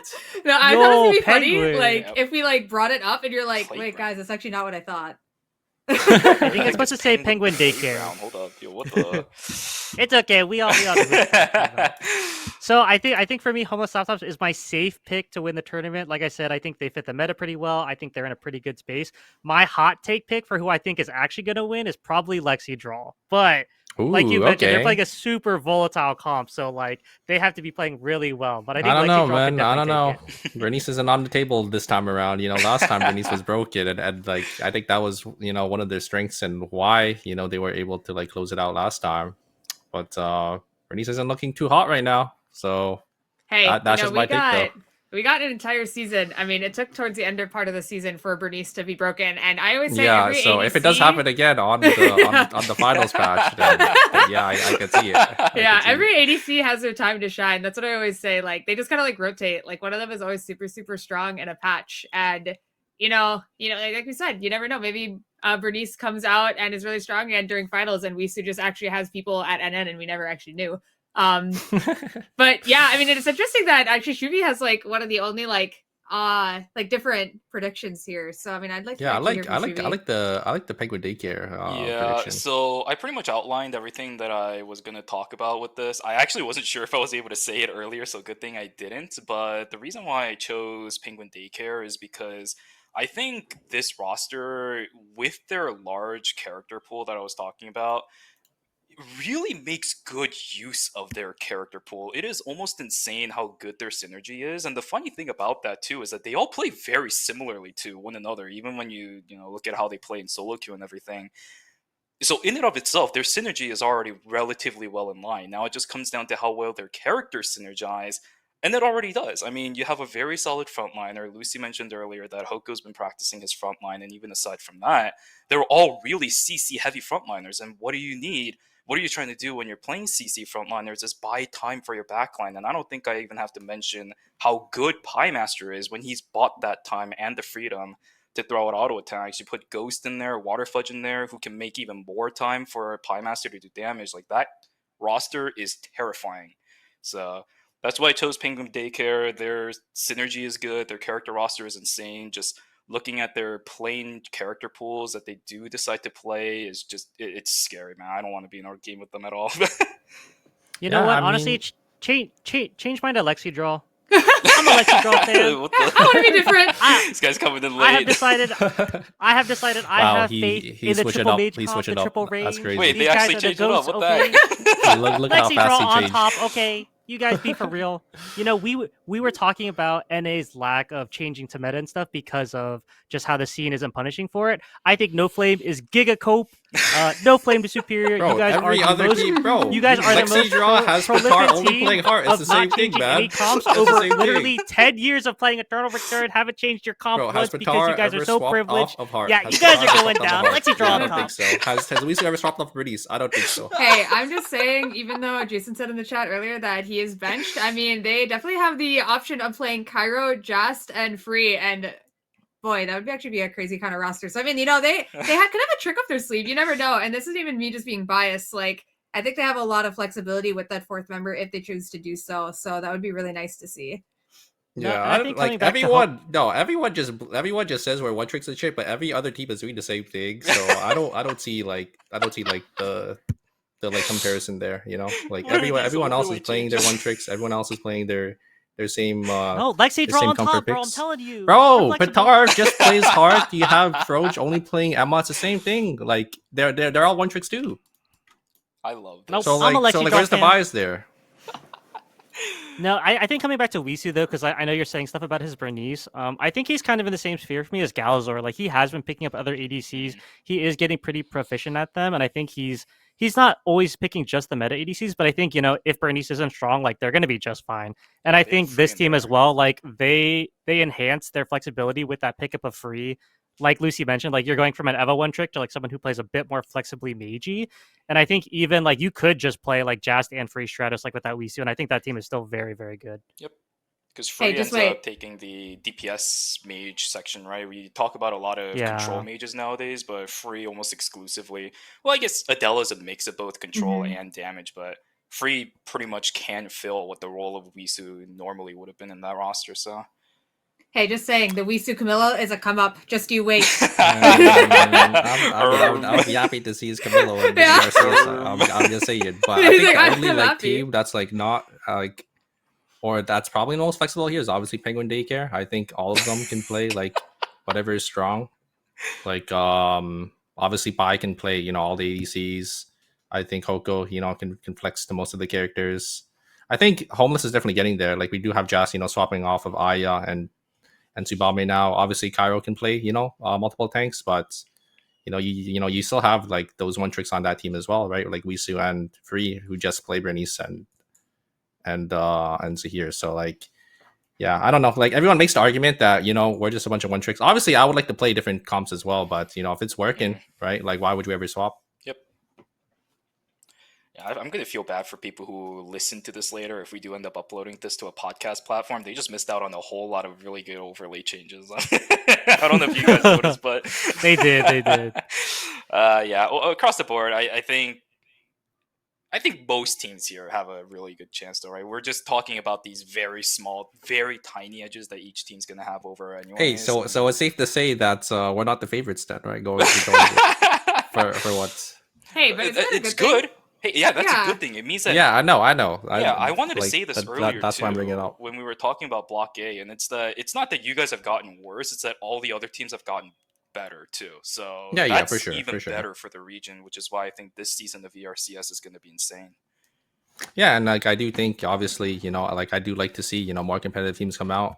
I do, would like to swap the comp right around. Like me personally, I do want to see, like maybe Frankie Doodle swap off Sylvia, and I want to play like other stuff as well, and then maybe try to adjust to the meta. So, once our hand is forced, obviously, we will probably swap. So I see you guys testing in scrims. Hey, listen, it could happen, right? yeah. I mean, we'll Wow, have if there to was see. only a cool place to see where all this is breaking down this weekend. Frankie yeah, we Doodle do. Theodore confirmed. Whoa. We will have the ERCS coming up this weekend, so make sure you guys do come here for that. It will be on the Eternal Return game channel. It will be I think, taking place at 7 p.m. Right, guys? Or is it 8?